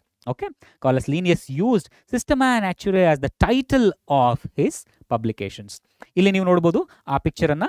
ಇದೇ ಕಾರ್ಲಸ್ ಲೀನಿಯಸ್ ಅವರು ಪಬ್ಲಿಷ್ ಮಾಡಿದಂತಹ ಸಿಸ್ಟಮಾ ನ್ಯಾಚುರೇ ಅನ್ನುವಂಥ ಬುಕ್. ಗೊತ್ತಾಯ್ತಾ? ಸಿಸ್ಟಮ್ಯಾಟಿಕ್ಸ್ ಅಂದರೆ ಏನು ಅರ್ಥ ಆಗಿದೆ ಅಂತ ತಿಳ್ಕೊಡ್ತೀನಿ. ಮುಂದೆ ಹೋಗೋಣ. ಇದಾದ ನಂತರ ನಾವಿನ್ನೇನು ಇಂಪಾರ್ಟೆಂಟ್ ಆಗಿ ಕಲಿಬೇಕಿರೋದು ಇದರಲ್ಲಿ ಟ್ಯಾಕ್ಸಾನಮಿಕ್ ಕ್ಯಾಟಗರೀಸ್. ಟ್ಯಾಕ್ಸಾನಮಿ ಅಂದರೆ ಏನು ಅಂತ ಅರ್ಥ ಆಗಿದೆ. ಟ್ಯಾಕ್ಸಾನಮಿಯಲ್ಲಿ ಜೀವಿಗಳನ್ನು ನಾವು ಐಡೆಂಟಿಫೈ ಮಾಡ್ತೇವೆ, ಹೆಸರಿಡ್ತೇವೆ, ಕ್ಲಾಸಿಫೈ ಮಾಡ್ತೇವೆ. ಹಾಗೆ ಅದ್ರ ಜೊತೆಗೆ ಸಿಸ್ಟಮ್ಯಾಟಿಕ್ಸ್ನಲ್ಲಿ ಆ ಫೈಲೋಜನಿಯನ್ನು ಕೂಡ ನಾವು ಸ್ಟಡಿ ಮಾಡ್ತೇವೆ. ಹೌದಲ್ವಾ? ಹೀಗೆ ಕ್ಲಾಸಿಫೈ ಮಾಡುವಾಗ, ಆರ್ಗ್ಯಾನಿಸಮ್ಸ್ಗಳನ್ನು ಕ್ಲಾಸಿಫೈ ಮಾಡುವಾಗ ಆರ್ಗ್ಯಾನಿಸಮ್ಸ್ಗಳು ಬೇರೆ ಬೇರೆ ಲೆವೆಲ್ನಲ್ಲಿ ಗುಂಪುಗಳಾಗಿ ನಾವು ಆರ್ಗ್ಯಾನಿಸಮ್ಸ್ಗಳನ್ನು ಬೇರೆ ಬೇರೆ ಲೆವೆಲ್ಸ್ಗಳಲ್ಲಿ ನಾವು ಕ್ಲಾಸಿಫೈ ಮಾಡಿರ್ತೇವೆ ಅನ್ನೋದು ನಿಮಗೆ ಒಂದು ಸಣ್ಣ ಐಡಿಯಾ ಇದೆ ಅಲ್ವಾ? ಅದರ ಬಗ್ಗೆ ಈಗ ಮತ್ತೆ ತಿಳ್ಕೊಳ್ತಾ ಹೋಗೋಣ. ಸರಿನಾ? ಟ್ಯಾಕ್ಸಾನಮಿಕ್ ಕ್ಯಾಟಗರೀಸ್ ಅಂದರೆ ಏನು? ಈಗ ಸಾಮಾನ್ಯವಾಗಿ ಕ್ಲಾಸಿಫಿಕೇಶನ್ ಅನ್ನೋದು ಒಂದು ಸಿಂಪಲ್ ಸ್ಟೆಪ್ ಪ್ರೋಸೆಸ್ ಅಲ್ವೇ ಅಲ್ಲ. ಸಾಕಷ್ಟು ಸ್ಟೆಪ್ಸ್ಗಳು ಕ್ಲಾಸಿಫಿಕೇಷನ್ನಲ್ಲಿ ಇರುತ್ತೆ. ನಾನು ಹೇಳಿದೆ ಅಲ್ವಾ, ಕ್ಲಾಸಿಫಿಕೇಶನ್ ಮಾಡುವಾಗ ಒಂದೇ ಒಂದು ಕ್ಯಾರೆಕ್ಟರ್ನ ನಾವು ಆಧಾರವಾಗಿ ಇಟ್ಕೊಂಡು ಕ್ಲಾಸಿಫೈ ಮಾಡಲ್ಲ. ಸಾಕಷ್ಟು ಆಯಾಮಗಳಲ್ಲಿ, ಸಾಕಷ್ಟು ಆಸ್ಪೆಕ್ಟ್ಸ್ಗಳಲ್ಲಿ ನಾವು ಆ ಆರ್ಗ್ಯಾನಿಸಮನ್ನು ಸ್ಟಡಿ ಮಾಡಿ ಆಮೇಲೆ ಕ್ಲಾಸಿಫೈ ಮಾಡ್ತೀವಿ. So classification involves hierarchy of steps. Hierarchy ಅಂತ ಹೇಳಿದ್ರೆ ಶ್ರೇಣಿಗಳು, ಹೌದಾ? ಶ್ರೇಣೀಕೃತ ವ್ಯವಸ್ಥೆ, ಹೈರಾರ್ಕಿ ಅಂತ ಹೇಳಿದ್ರೆ, ಹೌದಾ? Classification involves hierarchy of steps in which each step represents a rank or a taxonomic category and is commonly termed as taxon. ಅಲ್ಲಿ ನಾವು ಟ್ಯಾಕ್ಸಾನ್ ಅಂತ ಹೇಳಿ ಬಳಸಿದಲ್ಲ, ಟ್ಯಾಕ್ಸಾನ್ಗೆ ಸಿಂಗ್ಯುಲರ್ ಪದನೇ ಟ್ಯಾಕ್ಸಾಗೆ ಸಿಂಗ್ಯುಲರ್ ಪದನೇ ಟ್ಯಾಕ್ಸಾನ್, ಪ್ಲೂರಲ್ ವರ್ಡು ಟ್ಯಾಕ್ಸಾ. ಅರ್ಥ ಆಯ್ತಲ್ಲಪ್ಪ? ಗುಂಪು 1, ಗುಂಪು 2, ಹೀಗೆ ಹೈರಾರ್ಕಿ ನಾನು ಹೇಳಿದ್ನಲ್ಲ, ಈಗ ಇನ್ನೊಂದು ಸತಿ ತೋರಿಸ್ತೀನಿ. ಉದಾಹರಣೆಗೆ ಸ್ಪೀಷೀಸ್, ಜೀನಸ್, ಇವೆಲ್ಲವುಗಳು ಕೂಡ ಒಂದೊಂದು ರ್ಯಾಂಕು, ಟ್ಯಾಕ್ಸಾನಮಿಕಲ್ ಹೈರಾರ್ಕಿ. ಈ ಹೈರಾರ್ಕಿ ಹೇಗಿರುತ್ತೆ ಅದನ್ನು ನಾನು ತೋರಿಸ್ತೀನಿ. ಈ ಎಲ್ಲ ಕ್ಯಾಟಗರೀಸ್ಗಳನ್ನು ಒಟ್ಟಾರೆಯಾಗಿ ನಾವು ಹಿಡಿದು ಟ್ಯಾಕ್ಸಾನಮಿಕ್ ಹೈರಾರ್ಕಿ ಅಂತ ಹೇಳಿ ಕರಿಬೋದು. ಸರಿನಾ? ಟ್ಯಾಕ್ಸಾನಮಿಯಲ್ಲಿರುವಂಥ ಶ್ರೇಣಿಗಳು. ಉದಾಹರಣೆಗೆ ನೋಡಿ, ಈ ಪಿಕ್ಚರಲ್ಲಿ ನೋಡಿದ್ರೆ ನಿಮಗೆ ಅರ್ಥ ಆಗುತ್ತೆ. ನಾನು ಆಗಲೇ ಹೇಳಿದೆ, ಈ ಪ್ರಪಂಚದಲ್ಲಿರೋ ಎಲ್ಲ ಜೀವಿಗಳನ್ನು ನಾವು ಒಂದಷ್ಟು ಕಿಂಗ್ಡಮ್ಗಳಾಗಿ ವಿಂಗಡಣೆ ಮಾಡಿದ್ದೇವೆ. ಆ ಒಂದೊಂದು ಕಿಂಗ್ಡಮ್ನಲ್ಲಿ ಮತ್ತೆ ಇನ್ನೊಂದಷ್ಟು ಸಿಮಿಲ್ಯಾರಿಟೀಸ್ಗಳು ಹಾಗೆ ಡಿಫ್ರೆನ್ಸಸ್ಗಳು ಎರಡನ್ನೂ ನೀವು ಗಮನದಲ್ಲಿಟ್ಕೋಬೇಕು. ಸಿಮಿಲ್ಯಾರಿಟೀಸ್ಗಳು ಹಾಗೆ ಡಿಫ್ರೆನ್ಸಸ್ಗಳ ಆಧಾರದ ಮೇಲೆ ಮತ್ತೆ ಇನ್ನೊಂದಷ್ಟು ಸಬ್ ಡಿವಿಷನ್ಸ್ಗಳು, ಅದರಲ್ಲಿ ಮತ್ತೆ ಇನ್ನೊಂದಷ್ಟು ಸಬ್ ಡಿವಿಷನ್ಸ್ಗಳು, ಅದರಲ್ಲಿ ಮತ್ತೆ ಇನ್ನೊಂದು ಸಬ್ ಡಿವಿಷನ್ಸ್ಗಳನ್ನು ಮಾಡಿರೋದನ್ನು ನಾವು ಗಮನಿಸ್ಬೋದು. ಹೌದಾ?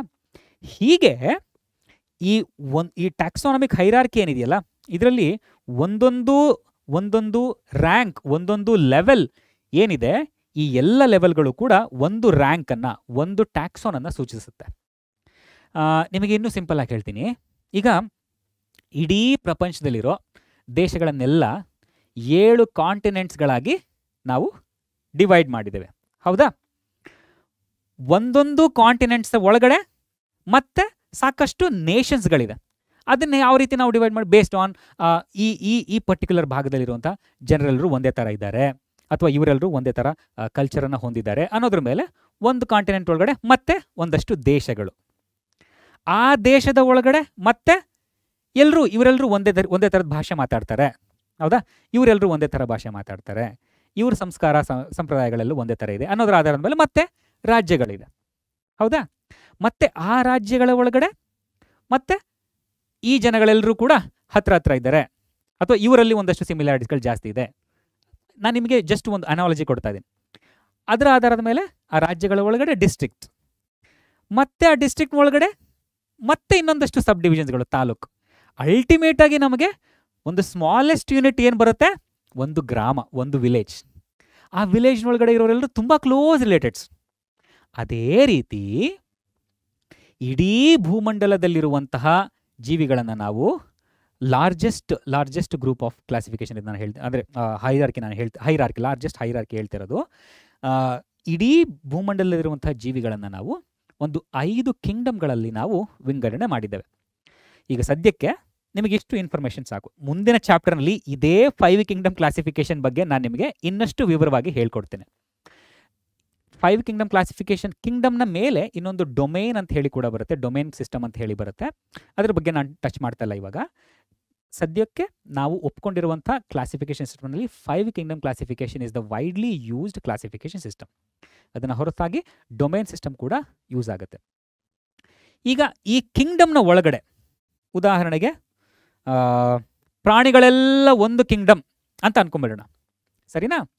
ಆ ಪ್ರಾಣಿಗಳ ಒಳಗಡೆ ಇರುವಂಥ ಆರ್ಗ್ಯಾನಿಸಮ್ಸ್ಗಳನ್ನು ನಾವು ಗಮನಿಸ್ತಾ ಹೋಗೋಣ. ಪ್ರಾಣಿಗಳೆಲ್ಲ ಒಂದು ಕಿಂಗ್ಡಮ್. ಆ ಪ್ರಾಣಿಗಳ ಒಳಗಡೆ ಮತ್ತೆ ಒಂದಷ್ಟು ಆರ್ಗ್ಯಾನಿಸಮ್ಸ್ಗಳಿಗೆ ಮೂಳೆ ಇದೆ, ಬೆನ್ಮೂಳೆ ಇದೆ, ಒಂದಷ್ಟಕ್ಕೆ ಇಲ್ಲ. ಸೊ ಯಾರ್ಯಾರಿಗೆಲ್ಲ ಮೂಳೆ ಇದೆ ನೀವೆಲ್ಲ ಒಂದು ಗ್ರೂಪು, ಯಾರ್ಯಾರಿಗೆ ಮೂಳೆ ಇಲ್ಲ ನೀವು ಇನ್ನೊಂದು ಗ್ರೂಪು. ಅದೇ ಫೈಲಮ್. ಆ ರೀತಿಯಾಗಿ ಸೊ ಅನಿಮಲ್ಸ್ ಅನ್ನೋದು ಒಂದು ಲಾರ್ಜ್ ಗ್ರೂಪ್. ಅದರಲ್ಲಿ ಹೆಚ್ಚಿಗೆ ಸಿಮಿಲಾರಿಟೀಸ್ ಯಾರ ಕಡೆ ಇರುತ್ತೋ ಅವರೆಲ್ಲ ಮತ್ತೆ ಇನ್ನೊಂದು ಗ್ರೂಪು, ಫೈಲಮ್ ಆಯಿತು. ಆಯಿತಾ? ಹಾಗೆ ಈ ಫೈಲಮ್ನ ಒಳಗಡೆ, ಆ ಫೈಲಮ್ನ ಒಳಗಡೆ ಮತ್ತೆ ಯಾರೆಲ್ಲ ಇನ್ನಷ್ಟು ಸಿಮಿಲಾರಿಟೀಸ್ಗಳು ಯಾರಿಗೆ ಜಾಸ್ತಿ ಇದೆಯೋ, ಹೌದಾ, ಅವರೆಲ್ಲರೂ ಮತ್ತೆ ಒಂದು ಗ್ರೂಪ್. ಹೌದಾ, ಈಗ ಫೈಲಮ್ ಒಳಗಡೆ ಈಗ ನಾನು ಆಗಲೇ ಹೇಳ್ದಾಗೆ ಕಿಂಗ್ಡಮ್ನ ಒಳಗಡೆ ಯಾರಿಗೆಲ್ಲ ಮೂಳೆ ಇತ್ತು ಅವರೆಲ್ಲ ಒಂದು ಗ್ರೂಪ್ ಆದರು. ಅವ್ರನ್ನ ನಾವು ಕಾರ್ಡೇಟಾ ಅಂತ ಹೇಳಿ ಕರೆದ್ವು. ಅನಿಮಲ್ಸ್ಗಳ ಒಳಗಡೆ ಅದು ಫೈಲಮ್ ಆಯಿತು ಅಂತ, ಬೆನ್ಮೂಳೆ ಇರೋವಂಥವ್ರು ಅಂತ ಅಂದ್ಕೊಳ್ಳಿ. ಈ ಬೆನ್ಮೂಳೆ ಇರೋರಿಗೆಲ್ಲ ಬೆನ್ಮೂಳೆ ಇರೋರಲ್ಲಿ ಯಾರಿಗೆಲ್ಲ ಮೆಮರಿ ಗ್ಲ್ಯಾಂಡ್ಸ್ ಇದೆ ಅವರೆಲ್ಲರೂ ನೀವು ಇನ್ನೊಂದು ಗ್ರೂಪ್ ಆಗ್ಬಿಟ್ರಾ, ಇನ್ನೊಂದು ಸಬ್ ಡಿವಿಷನ್. ಅದಕ್ಕೆ ನಾವು ಕ್ಲಾಸ್ ಅಂತ ಹೇಳಿದ್ವಿ.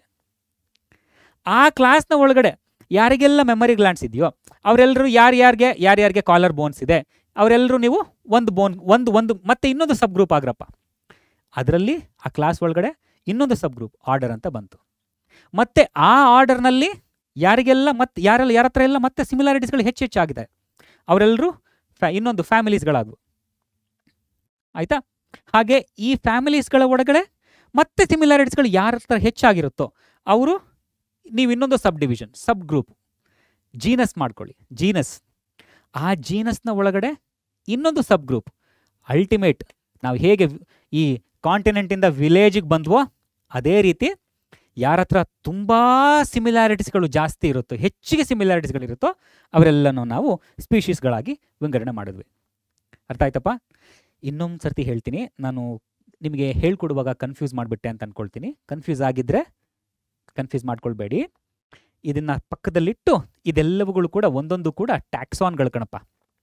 ಒಂದೊಂದು ರ್ಯಾಂಕ್ ಏನಿದೆಯಲ್ಲಪ್ಪ ಇದೆಲ್ಲವುಗಳು ಕೂಡ ಟ್ಯಾಕ್ಸಾನ್. ಕಿಂಗ್ಡಮ್ ಅನಿಮಲ್ ಇದೆಯಾ ಅಂತ ಇಟ್ಕೊಳ್ಳಿ. ಒಂದು ದೊಡ್ಡ ಕಿಂಗ್ಡಮ್ ಇದೆ. ಆ ಕಿಂಗ್ಡಮ್ನಲ್ಲಿ ಎಲ್ಲ ಪ್ರಾಣಿಗಳು ಇದೆ ಅಂತ ಅಂದ್ಕೊಳ್ಳಿ. ಆ ಕಿಂಗ್ಡಮ್ ಒಳಗಡೆ ಯಾರ ಹತ್ರ ಸಿಮಿಲಾರಿಟೀಸ್ಗಳು ಜಾಸ್ತಿ ಇದೆಯೋ ಅವುಗಳನ್ನೆಲ್ಲ ನಾವು ಸಬ್ ಗ್ರೂಪ್ ಫೈಲಮ್ ಆಗಿ ವಿಂಗಡಣೆ ಮಾಡಿದ್ವಿ. ಅಂತ ಹೇಳಿದ್ರೆ ಒಂದು ಕಿಂಗ್ಡಮ್ ಒಳಗಡೆ ಸಾಕಷ್ಟು ಫೈಲಮ್ಸ್ಗಳಿದೆ ಅಂತ ಅರ್ಥ. ಹಾಗೆ ಒಂದೊಂದು ಫೈಲಮನ್ನು ಎತ್ಕೊಂಡು ಆ ಫೈಲಮ್ ಒಳಗಡೆ ಮತ್ತೆ ಯಾರ ಹತ್ರ ಸಿಮಿಲಾರಿಟೀಸ್ ಜಾಸ್ತಿ ಇದೆಯೋ ಅವುಗಳನ್ನೆಲ್ಲ ನಾವು ಕ್ಲಾಸ್ ಆಗಿ ವಿಂಗಡಣೆ ಮಾಡಿದ್ವಿ. ಅಂತ ಹೇಳಿದ್ರೆ ಒಂದು ಫೈಲಮ್ನ ಒಳಗಡೆ ಸಾಕಷ್ಟು ಕ್ಲಾಸ್ಗಳಿದೆ ಅಂತ ಅರ್ಥ. ಆಯ್ತಾ?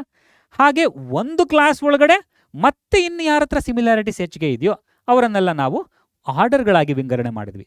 ಅಂತ ಹೇಳಿದ್ರೆ ಒಂದು ಕ್ಲಾಸ್ ಒಳಗಡೆ ಸಾಕಷ್ಟು ಆರ್ಡರ್ಸ್ಗಳಿದೆ ಅಂತ ಅರ್ಥ. ಅಗೇನ್ ಒಂದು ಆರ್ಡರ್ ಒಳಗಡೆ ಮತ್ತೆ ಕ್ಲೋಸ್ ರಿಲೇಟೆಡ್ ಯಾರ್ಯಾರಿದ್ದಾರೆ, ಸಿಮಿಲಾರಿಟೀಸ್ಗಳು ಹೆಚ್ಚಿಗೆ ಯಾರ ಹತ್ರ ಇದೆ ಅವರನ್ನೆಲ್ಲ ನಾವು ಫ್ಯಾಮಿಲಿಗಳಾಗಿ ಮಾಡಿದ್ವಿ. ಅಂತ ಹೇಳಿದ್ರೆ ಒಂದು ಆರ್ಡರ್ನಲ್ಲಿ ಸಾಕಷ್ಟು ಫ್ಯಾಮಿಲಿಗಳಿದೆ ಅಂತ ಅರ್ಥ. ಒಂದು ಫ್ಯಾಮಿಲಿನಲ್ಲಿ ಸಿಮಿಲಾರಿಟೀಸ್ಗಳಿರೋದು ಆಧಾರದ ಮೇಲೆ ಸಾಕಷ್ಟು ಜೀನಸ್ಗಳನ್ನು ನಾವು ಮಾಡಿದ್ದೇವೆ ಅಂತ ಅರ್ಥ. ಒಂದು ಜೀನಸ್ನ ಒಳಗಡೆ ಸಾಕಷ್ಟು ಸ್ಪೀಷೀಸ್ಗಳಿದೆ, ತುಂಬ ಸಿಮಿಲಾರಿಟೀಸ್ಗಳಿರುವಂಥ ಸಾಕಷ್ಟು ಸ್ಪೀಷೀಸ್ಗಳಿದೆ ಅನ್ನೋದನ್ನು ಅರ್ಥ ಮಾಡ್ಕೊಳ್ಬೇಕು. ಸರಿನಾ? ಅರ್ಥ ಆಯ್ತಾ? ಈಗ ಮೇಲಿಂದ ಕೆಳಗಡೆ ಬಂದ್ವಲ್ವಾ, ಅದೇ ರೀತಿ ಕೆಳಗಡೆಯಿಂದ ಮೇಲ್ಗಡೆ ಹೋಗೋಣ. ಯಾವಾಗಲೂ ಒಂದು ಅಂಶವನ್ನು ನೀವು ಗಮನಿಸಬೇಕು. ಇದು ಟ್ಯಾಕ್ಸಾನಮಿಕ್ ಹೈರಾರ್ಕಿಯ ಒಂದು ಅಸೆಂಡಿಂಗ್ ಮತ್ತು ಡಿಸೆಂಡಿಂಗ್ ಆರ್ಡರ್ ಎರಡನ್ನೂ ನೀವು ಗಮನದಲ್ಲಿಟ್ಟು ನೋಡ್ಕೋಬೇಕು. ಸರಿನಾ? ಈಗ ನಾನು ಕೆಳಗಡೆಯಿಂದ ಮೇಲ್ಗಡೆ ಹೋದರೆ ಇದೇನಪ್ಪ? Ascending order.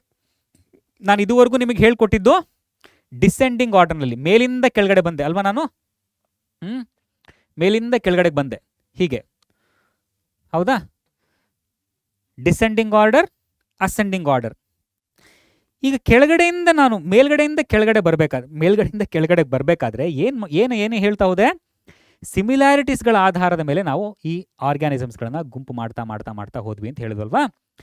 ಈ ಕಿಂಗ್ಡಮ್ನಿಂದ ಸ್ಪೀಷೀಸ್ನವರೆಗೆ ನಾವು ಡಿಸೆಂಡಿಂಗ್ ಆರ್ಡರ್ನಲ್ಲಿ ನಾವು ಜೀವಿಗಳನ್ನು ಸ್ಟಡಿ ಮಾಡ್ತಾ ಬಂದರೆ ಇಲ್ಲಿ ಸ್ಪೀಷೀಸ್ನವರೆಗೆ ಸಿಮಿಲಾರಿಟೀಸ್ಗಳನ್ನೋದು ಜಾಸ್ತಿ ಆಗ್ತಾ ಹೋಗುತ್ತೆ. ಯಾವಾಗಲೂ ಗಮನದಲ್ಲಿ ಇಟ್ಕೊಳ್ಳಿ, ಕಿಂಗ್ಡಮ್ನಿಂದ ಸ್ಪೀಷೀಸ್ನವರೆಗೆ ಡಿಸೆಂಡಿಂಗ್ ಆರ್ಡರ್ನಲ್ಲಿ ನಾವು ಅಧ್ಯಯನ ಮಾಡ್ತಾ ಬಂದರೆ ಈ ಜೀವಿಗಳ ನಡುವಿನ ಸಿಮಿಲಾರಿಟೀಸ್, ಹೋಲಿಕೆಗಳನ್ನೋದು ಹೆಚ್ಚಾಗ್ತಾ ಹೋಗುತ್ತೆ.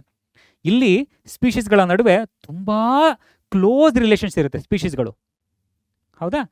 ಇದೇ ನಾವು ಸ್ಪೀಷೀಸಿಂದ ಮೇಲೆ ಕಿಂಗ್ಡಮ್ಗೆ ಹೋದರೆ ಸ್ಪೀಷೀಸ್ನಿಂದ ಕಿಂಗ್ಡಮ್ಗೆ ಸಿಮಿಲಾರಿಟೀಸ್ಗಳನ್ನೋದು ಕಡಿಮೆ ಆಗ್ತಾ ಬರುತ್ತೆ. ಕಿಂಗ್ಡಮ್ಮಿಂದ ಸ್ಪೀಷೀಸ್ ಕಡೆಗೆ ಬಂದರೆ ಸಿಮಿಲಾರಿಟೀಸ್ಗಳನ್ನೋದು ಜಾಸ್ತಿ ಆಗ್ತಾ ಹೋಗುತ್ತೆ. ಸ್ಪೀಷೀಸಿಂದ ಮೇಲಕ್ಕೆ ಕಿಂಗ್ಡಮ್ ಕಡೆಗೆ ಹೋದರೆ ಸಿಮಿಲಾರಿಟೀಸ್ಗಳನ್ನೋದು ಕಡಿಮೆ ಆಗ್ತಾ ಬರುತ್ತೆ. ಅರ್ಥ ಆಯ್ತಾ? ಹೇಗೆ? ಈಗ ನೋಡಿ, ಮೊದಲು ಸ್ಪೀಶೀಸ್, ಈ ಸ್ಪೀಶೀಸ್ ಏನಿದೆಯಲ್ಲ ಇದನ್ನ ಬಗ್ಗೆ ಮತ್ತೆ ತಿಳ್ಕೊಳ್ಳೋಣ. Species is the basic unit of classification. ನಾವು ಹೇಗೆ cell is the basic unit of classification ಅಂತ ಹೇಳ್ತೀವೋ ಅದೇ ರೀತಿ species is the basic unit of classification. Species ಅಂದರೆ ಏನು ನಾನು ನಿಮ್ಗೆ ಹೇಳ್ಕೊಡ್ತೀನಿ. Species are in simple words are nothing but individual organisms or closely related organisms which can interbreed themselves, interbreed and produce fertile offsprings. ಯಾವ ಜೀವಿಗಳು ಸಂತಾನೋತ್ಪತ್ತಿಯನ್ನು ನಡೆಸಿ ಒಂದು ಫರ್ಟೈಲ್ ಆಫ್ಸ್ಪ್ರಿಂಗ್ ಅನ್ನ, ಒಂದು ಸಜೀವ ಅಥವಾ ಮರಿಗಳನ್ನು ಹಾಕುವಂಥ ಶಕ್ತಿಯನ್ನು ಹೊಂದಿರುತ್ತವೋ ಅವುಗಳಿಗೆ ನಾವು ಸ್ಪೀಶೀಸ್ ಅಂತ ಹೇಳಿ ಕರಿತೇವೆ. Individual group, basic unit. Many closely related species, ಉದಾಹರಣೆಗೆ ಈಗ ಹುಲಿ ಇದೆ, ಸಿಂಹ ಇದೆ, ಎರಡು ಬೇರೆ ಬೇರೆ ಸ್ಪೀಶೀಸ್, ಬಟ್ ಅವುಗಳ ಮಧ್ಯೆ ಈ ರಿಲೇಷನ್ಶಿಪ್ ಅನ್ನೋದು ಅಂದರೆ ಹೋಲಿಕೆಗಳನ್ನೋದು ಇದೆ ಅಲ್ವಾ. ಹಾಗಾಗಿ ಕ್ಲೋಸ್ಲಿ ರಿಲೇಟೆಡ್ ಸ್ಪೀಶೀಸ್ಗಳೆಲ್ಲ ಒಟ್ಟಿಗೆ ಸೇರಿ ಜೀನಸ್ಗಳನ್ನು ಮಾಡುತ್ತವೆ. ಹಾಗೆ ಕ್ಲೋಸ್ಲಿ ರಿಲೇಟೆಡ್ ಜೀನಸ್ಗಳೆಲ್ಲ ಸೇರಿ ಫ್ಯಾಮಿಲಿಗಳನ್ನು ಮಾಡುತ್ತೆ. ಕ್ಲೋಸ್ಲಿ ರಿಲೇಟೆಡ್ ಫ್ಯಾಮಿಲಿ ಎಲ್ಲ ಸೇರಿ ಆರ್ಡರ್ ಆಗುತ್ತೆ. ಕ್ಲೋಸ್ಲಿ ರಿಲೇಟೆಡ್ ಆರ್ಡರ್ ಎಲ್ಲ ಸೇರಿ ಕ್ಲಾಸ್ ಆಗುತ್ತೆ. ಕ್ಲೋಸ್ಲಿ ರಿಲೇಟೆಡ್ ಕ್ಲಾಸ್ ಎಲ್ಲ ಸೇರಿ ಫೈಲಮ್ ಆಗುತ್ತೆ. ಕ್ಲೋಸ್ಲಿ ರಿಲೇಟೆಡ್ ಫೈಲಮ್ಗಳೆಲ್ಲ ಒಂದು ಕಿಂಗ್ಡಮ್ ಒಳಗಡೆ ಕಂಡು ಬರುತ್ತೆ. ಅರ್ಥ ಆಯ್ತಾ? ಎರಡು ರೀತಿಯೂ ನೀವು ಅರ್ಥ ಮಾಡ್ಕೊಳ್ಬೇಕು. ಅಸೆಂಡಿಂಗ್ ಆರ್ಡರಲ್ಲಿ ಹಾಗೆ ಡಿಸೆಂಡಿಂಗ್ ಆರ್ಡರಲ್ಲಿ ಹಾಗೆ ಅಸೆಂಡಿಂಗ್ ಆರ್ಡರಲ್ಲಿ. ಅರ್ಥ ಆಗಿದೆಲ್ವಾ?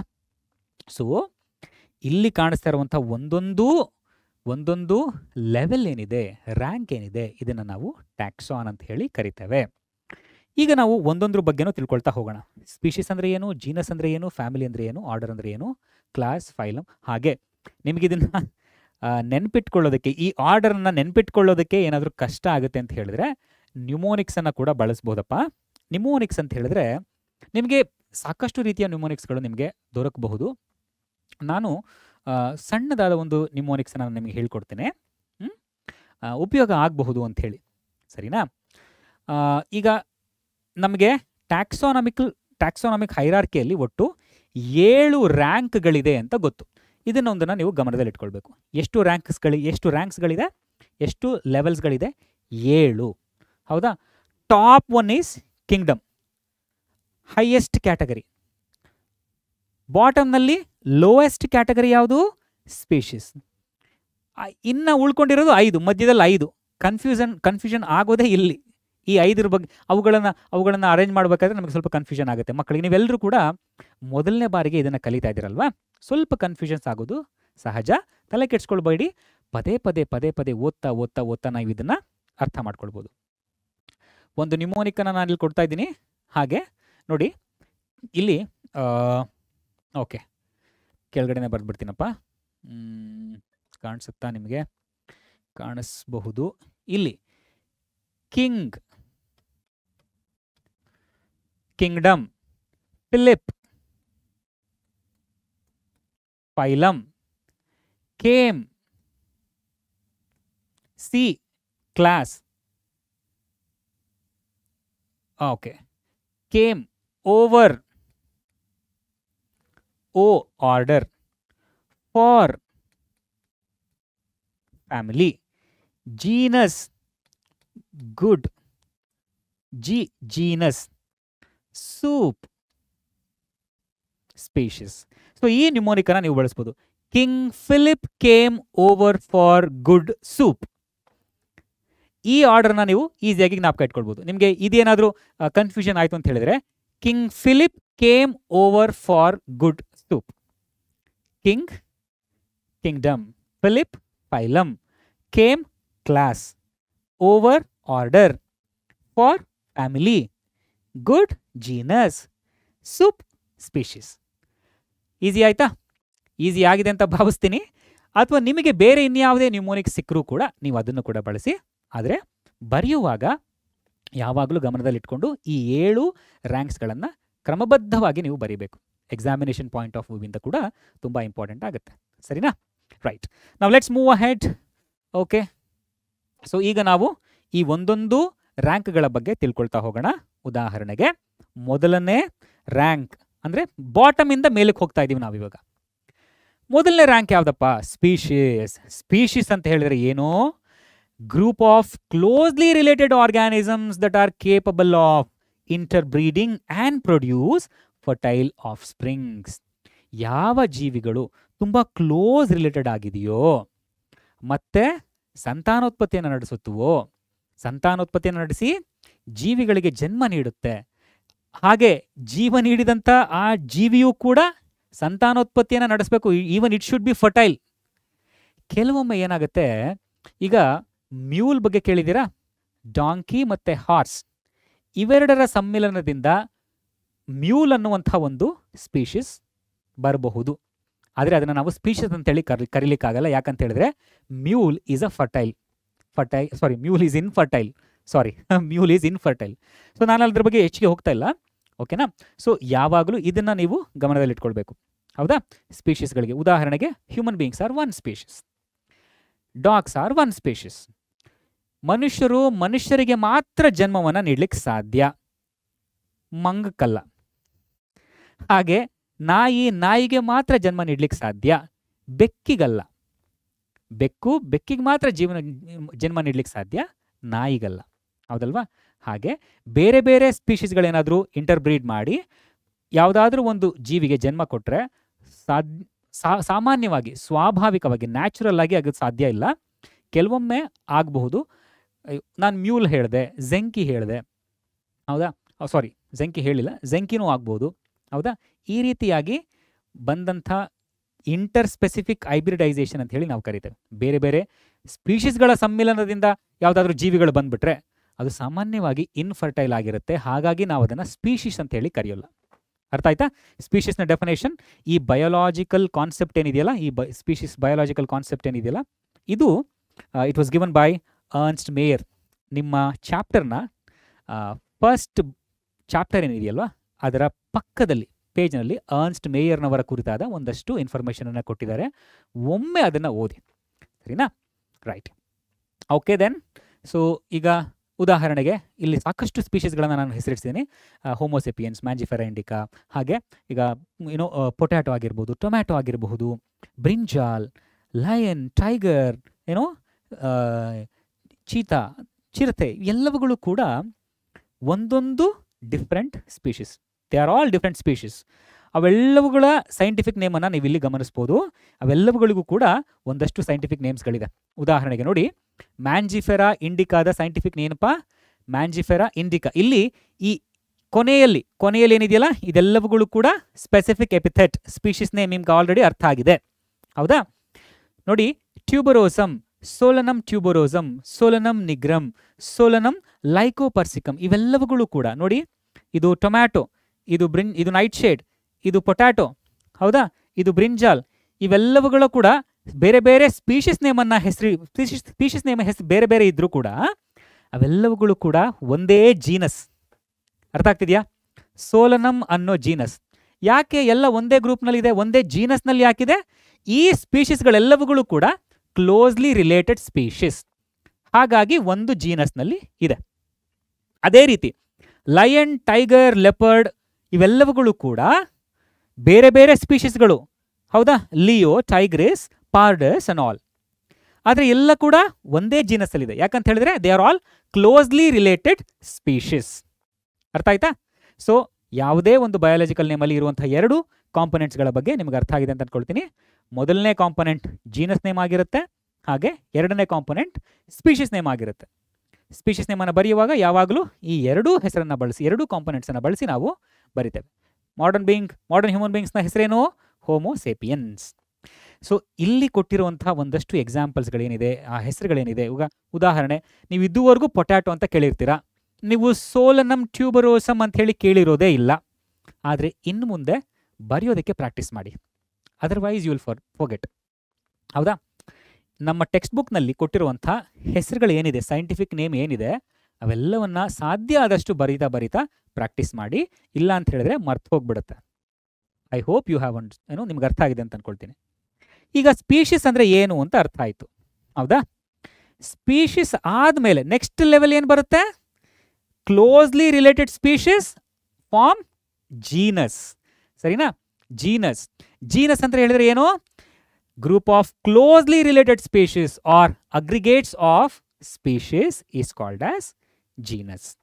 ಸೊ ಉದಾಹರಣೆಗೆ ನಾವೀಗ ಡಿಸ್ಕಸ್ ಮಾಡಿದಂಥ ಪೊಟ್ಯಾಟೊ, ಟೊಮ್ಯಾಟೊ, ಬ್ರಿಂಜಾಲ್ ಇವೆಲ್ಲವುಗಳು ಕೂಡ ಡಿಫ್ರೆಂಟ್ ಸ್ಪೀಷೀಸ್ ಆಗಿದ್ರೂ ಕೂಡ ಅವೆಲ್ಲ ಕೂಡ ಯಾವ ಜೀನಸ್ನಲ್ಲಿ ಅವುಗಳನ್ನ ಇನ್ಕ್ಲೂಡ್ ಮಾಡಿದ್ದೀವಿ ನಾವು? ಸೋಲನಮ್ ಅನ್ನೋ ಜೀನಸ್ನಲ್ಲಿ. ಸರಿನಾ ಸರ್? ಎಲ್ಲ ಹೆಸರು ನಾವು ಜ್ಞಾಪಕ ಇಟ್ಕೊಳ್ಬೇಕಾ? ಕನಿಷ್ಠ 1 ಅಥವಾ 2 ಎಕ್ಸಾಂಪಲ್ಸ್ಗಳನ್ನು ಜ್ಞಾಪಕ ಇಟ್ಕೊಳ್ಳಿ, ಬರೆದು ಪ್ರಾಕ್ಟೀಸ್ ಮಾಡಿ. ಸರಿನಾ? ಜೀನಸ್ಗೆ ಎಕ್ಸಾಂಪಲ್ ಜೀನಸ್ ಸೋಲನಮ್. ಆ ಜೀನಸ್ನ ಒಳಗಡೆ ಸಾಕಷ್ಟು ಸ್ಪೀಷೀಸ್ಗಳಿದೆ. ಅದೇ ರೀತಿ ಜೀನಸ್ ಪ್ಯಾಂಥೆರಾ, ಆ ಜೀನಸ್ನ ಒಳಗಡೆ ಸಾಕಷ್ಟು ಸ್ಪೀಷೀಸ್ಗಳಿದೆ. ಪ್ಯಾಂಥೆರಾ ಲಿಯೋ, ಪ್ಯಾಂಥೆರಾ ಟೈಗ್ರಿಸ್, ಪ್ಯಾಂಥೆರಾ ಪಾರ್ಡಸ್. ಓಕೆ, ಆ ರೀತಿಯಾಗಿ. ಅದೇ ರೀತಿ ನಮಗೆ ನೀವು ಇನ್ನೊಂದು ಗಮನಿಸಿರಬೇಕು, ಬೆಕ್ಕುಗಳಿಗೆ ಮತ್ತು ಹುಲಿಗಳಿಗೆ ನಾವು ಕಂಪೇರ್ ಮಾಡ್ತೀವಿ. ಆದರೆ ನಿಜವಾಗ್ಲೂ ಅವು ಅಷ್ಟು ಕ್ಲೋಸ್ ರಿಲೇಟೆಡ್ಡಾ? ತೀರಾ ಕ್ಲೋಸ್ ರಿಲೇಟೆಡ್ ಅಲ್ಲ. ಅದಕ್ಕೇನೆ ನೋಡಿ, ಇಲ್ಲಿ ಈ ಬೆಕ್ಕಿನ ಜೀನಸ್ ಬೇರೆ ಇದೆ. ಈ ಬೆಕ್ಕು ಮತ್ತೆ ಕಾಡು ಬೆಕ್ಕು ಇವೆರಡನ್ನ ನೀವು ಕಂಪೇರ್ ಮಾಡಿದ್ರೆ ಅವೆರಡರ ಮಧ್ಯೆ ಹೆಚ್ಚಿಗೆ ಕ್ಲೋಸ್ ಇದೆ, ಹೆಚ್ಚಿಗೆ ಸಿಮಿಲಾರಿಟೀಸ್ಗಳಿದೆ. ಹಾಗಾಗಿ ಅದರ ಗುಂಪೆ ಬೇರೆ ಆಗಿರುತ್ತೆ. ಸೊ ಉದಾಹರಣೆಗೆ ನೋಡಿ, ನಮ್ಮ ಡೊಮೆಸ್ಟಿಕಾ ಅಂತ ಹೇಳಿದ್ರೆ ನಮ್ಮ ಸಾಕು ಬೆಕ್ಕು ಹಾಗೆ ಕಾಡು ಬೆಕ್ಕು ಎರಡರ ಜೀನಸ್ಗಳು, ಎರಡು ಸ್ಪೀಷೀಸ್ ಬೇರೆ ಬೇರೆ ಆಗಿದ್ರು ಅವುಗಳ ಜೀನಸ್ನ ನಾವು ಫೆಲಿಸ್ ಅಂತ ಹೇಳಿ ಕರಿತೇವೆ. ಸರಿನಾ? ಫೆಲಿಸ್ ಡೊಮೆಸ್ಟಿಕಾ, ಫೆಲಿಸ್ ಚೌಸ್. ಓಕೆನಾ? ಸೊ ಇವೆರಡೂ ಜೀನಸ್ಗಳು ಹತ್ರ ಇದೆ. ಹಾಗಾಗಿ ನಾವಿವುಗಳನ್ನ ಬೇರೆ ಇನ್ನೊಂದು ಫ್ಯಾಮಿಲಿ ಮಾಡ್ಬೋದು. ಅರ್ಥ ಆಗ್ತಿದ್ಯಾ? ಜೀನಸ್ ಅರ್ಥ ಆಗಿದೆ ನಿಮಗೆ? ಜೀನಸ್ಗಳಿಗೆ example genus Solanum, genus Panthera, genus Felis. ಇದೇ ರೀತಿ ಕ್ಲೋಸ್ಲಿ ರಿಲೇಟೆಡ್ ಜೀನಸ್ಗಳೆಲ್ಲ ಒಟ್ಟಾರೆಯಾಗಿ ಏನ್ ಮಾಡುತ್ತೆ? They make family. Family is nothing but what? Group of closely related genera or genus. ಉದಾಹರಣೆಗೆ ನೋಡಿ, ಫ್ಯಾಮಿಲಿಗೆ ಉದಾಹರಣೆ ಸೋಲನೇಶಿಯೇ, ಇದು ಪ್ಲಾಂಟ್ಸ್ಗಳಲ್ಲಿರುವಂಥ ಒಂದು ಫ್ಯಾಮಿಲಿ. ಫ್ಯಾಮಿಲಿ ಫೆಲಿಡೆ, ಇದು ಅನಿಮಲ್ಸ್ಗಳಲ್ಲಿರುವಂಥ ಒಂದು ಫ್ಯಾಮಿಲಿ. ನಾವೀಗೇನು ಜೀನಸ್ನ ಡಿಸ್ಕಸ್ ಮಾಡಿದ್ವಿ, ಅಲ್ಲಿ ಸೋಲನಮ್ ಅನ್ನೋ ಜೀನಸ್ಸನ್ನು ನಾವು ಡಿಸ್ಕಸ್ ಮಾಡಿದ್ವಿ. ಆ ಸೋಲನಮ್ನ ರೀತಿ ಇನ್ನೊಂದಷ್ಟು ಜೀನಸ್ಗಳಿದೆ. ಪೆಟಿನಿಯಾ ಅಂತ ಹೇಳಿ ಒಂದು ಜೀನಸ್ ಇದೆ, ಹಾಗೆ ದತುರಾ ಅಂತ ಹೇಳಿ ಜೀನಸ್ ಇದೆ. ಇವೆಲ್ಲವುಗಳಲ್ಲಿ ಕೂಡ ಸಿಮಿಲಾರಿಟೀಸ್ಗಳಿರೋದ್ರಿಂದ ಇವೆಲ್ಲವುಗಳನ್ನು ನಾವು ಸೋಲನೇಶಿಯೇ ಅನ್ನೋ ಈ ಫ್ಯಾಮಿಲಿಯ ಒಳಗಡೆ, ಈ ಪ್ಲಾಂಟ್ ಫ್ಯಾಮಿಲಿಯ ಒಳಗಡೆ ಇನ್ಕ್ಲೂಡ್ ಮಾಡಿದ್ದೇವೆ. ಸರಿನಾ? So family is nothing but the aggregates of closely related genera. ಅದೇ ರೀತಿ ಜೀನಸ್ ಪ್ಯಾಂಥೆರಾ ನಾವು ಡಿಸ್ಕಸ್ ಮಾಡಿದ್ವಿ. ಅದೇ ರೀತಿ ಜೀನಸ್ ಫೆಲಿಸ್, ಇವೆರಡರಲ್ಲಿ ಕೂಡ ಸಿಮಿಲಾರಿಟೀಸ್ಗಳಿದೆ. ಹಾಗಾಗಿ ಇವನ್ನ ನಾವು ಒಂದು ಫ್ಯಾಮಿಲಿಯಾಗಿ ವಿಂಗಡಣೆ ಮಾಡಿದ್ದೇವೆ.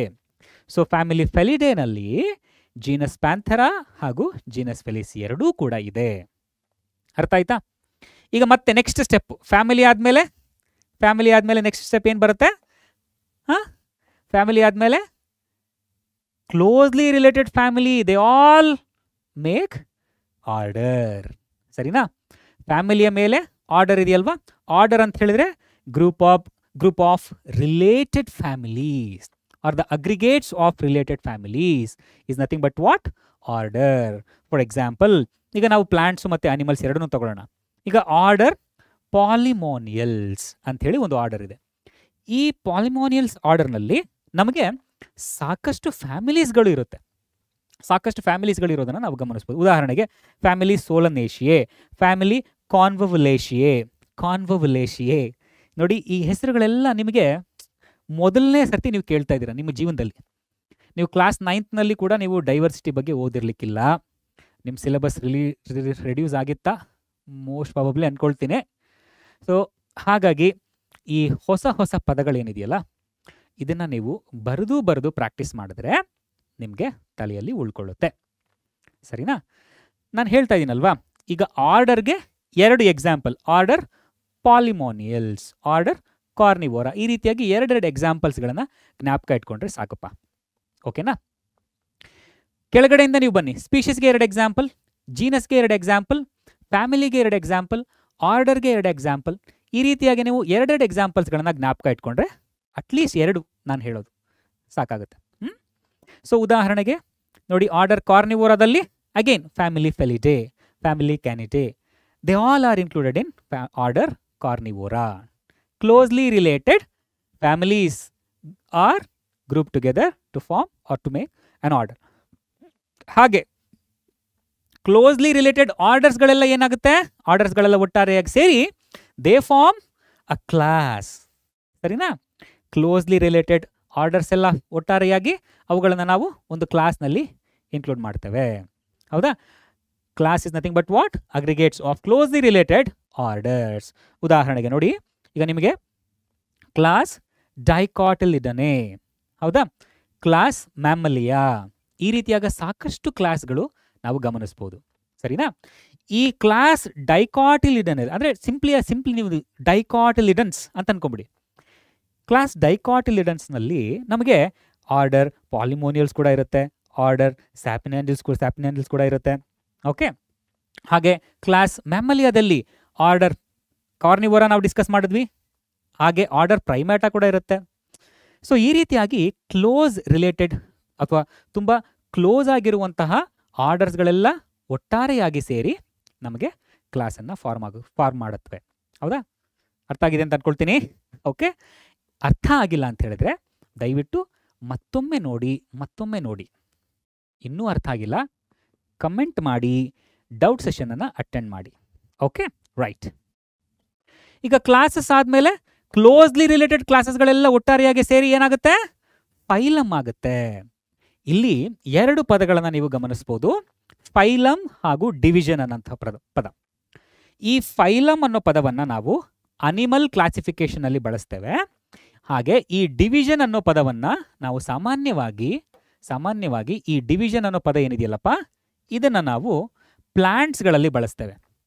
ಯಾಕೆ ಸರ್ ಪ್ಲಾಂಟ್ಸ್ಗಳಲ್ಲೇ ಯಾಕೆ? ಅದು ಎವಲ್ಯೂಷನರಿ ಹಿಸ್ಟ್ರಿನಲ್ಲಿ ನಾವು ಟ್ಯಾಕ್ಸಾನಮಿಕಲ್ ಹಿಸ್ಟ್ರಿನಲ್ಲಿ ನಾವು ಬಳಸ್ತಾ ಆ ಪದಗಳನ್ನು ಬಳಸ್ತಾ ಈ ಡಿವಿಷನ್ ಅನ್ನೋ ಪದ ಪ್ಲಾಂಟ್ಸ್ಗಳಲ್ಲಿ ಬಳಕೆ ಆಗಿರೋದನ್ನು ನಾವು ಗಮನಿಸ್ಬೋದು. ಈ ಡಿವಿಷನ್ ಅನ್ನೋ ಪದವನ್ನು ಸ್ಪೆಸಿಫಿಕ್ ಆಗಿ ನಾವು ಪ್ಲಾಂಟ್ಸ್ಗಳಲ್ಲಿ ಬಳಸ್ತೇವೆ. ಹೌದಾ? ಫೈಲಮ್ ಏನಿದೆಯಲ್ಲ ಇದನ್ನು ನಾವು ಅನಿಮಲ್ ಕ್ಲಾಸಿಫಿಕೇಶನ್ಸ್ನಲ್ಲಿ ಬಳಸ್ತೇವೆ. ಸರಿನಾ? ಸೊ ಈಗ group of closely related classes form a phylum. ಸರಿನಾ? ಉದಾಹರಣೆಗೆ ಫೈಲಮ್, ಆಂಜಿಯೋ, ಡಿವಿಷನ್. ನೋಡಿ, ಡಿವಿಷನ್ ಸಸ್ಯಗಳಲ್ಲಿ ಫೈಲಮ್ ಪದ ಬಳಸ್ತಾ ಇಲ್ಲ, ಡಿವಿಷನ್ ಬಳಸ್ತಾ ಇದ್ದೀವಿ. ಡಿವಿಷನ್ ಆಂಜಿಯೋಸ್ಪರ್ಮ್ಸ್, ಹೂ ಬಿಡುವಂತಹ ಸಸ್ಯಗಳೆಲ್ಲವುಗಳು. ಆ ಡಿವಿಷನ್ ಆಂಜಿಯೋಸ್ಪರ್ಮ್ನಲ್ಲಿ ಡೈಕಾಟ್ಸ್ ಇದೆ, ಮೊನೊಕಾಟ್ಸ್ ಇದೆ. ಹೌದಾ? ಏಕದಳ ಸಸ್ಯಗಳು, ದ್ವಿದಳ ಸಸ್ಯಗಳು.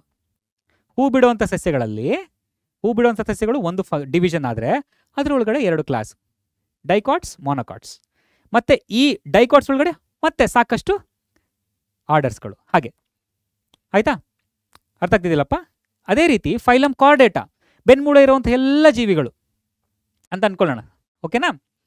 ಸೊ ಅದರಲ್ಲಿ ಸಾಕಷ್ಟು ಕ್ಲಾಸಸ್ಗಳಿದೆ. ಮತ್ತೆ class Amphibia, class Reptilia, class Aves, class Mammalia, ಈ ರೀತಿಯಾಗಿ ಸಾಕಷ್ಟು ಕ್ಲಾಸ್ಗಳೆಲ್ಲ, ಕ್ಲೋಸ್ಲಿ ರಿಲೇಟೆಡ್ ಕ್ಲಾಸ್ಗಳೆಲ್ಲ ಸೇರಿ ಫೈಲಮ್ ಕಾರ್ಡೇಟಾವನ್ನು ಮಾಡಿದೆ.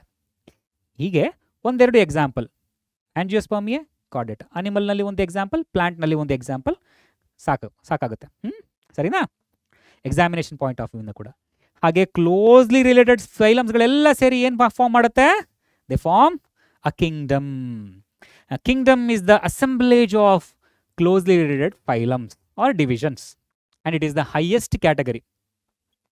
Taxonomical hierarchy alli lowest yavudappa? Species. Highest yavudappa? Kingdom. Sarina? So kingdom is the highest hierarchy. Illi ನೀವು ಒಂದು ಎಕ್ಸಾಂಪಲ್ ಅನ್ನು ತಗೊಂಡ್ರೆ, ನಾನು ಹೇಳಿದೆ ಕಿಂಗ್ಡಮ್ ಮೇಲಿಂದ ಕೆಳಗಡೆ ಬಂದರೆ ನೋಡಿ, ಹಾಗೆ ಕಿಂಗ್ಡಮ್ ಅನಿಮಲಿಯಾ ಅಂತ ಹೇಳಿದ್ರೆ ಎಲ್ಲ ಪ್ರಾಣಿಗಳು ಆ ಕಿಂಗ್ಡಮ್ನಲ್ಲಿ ಬಂದ್ಬಿಡುತ್ತೆ. ಅದ್ರ ಒಳಗಡೆ ಯಾರಿಗೆಲ್ಲ ಮೂಳೆಗಳಿದೆ ಅವುಗಳನ್ನು ನಾವು ಕಾರ್ಡೇಟಾದಲ್ಲಿ, ಫೈಲಮ್ ಕಾರ್ಡೇಟಾದಲ್ಲಿ ಹಾಕಿಬಿಟ್ವಿ. ಅದೇ ರೀತಿ ಸಾಕಷ್ಟು ಫೈಲಮ್ಸ್ಗಳಿದೆ ಅಂತ ಅಂದ್ಕೊಳ್ಳಿ. ಸರಿನಾ?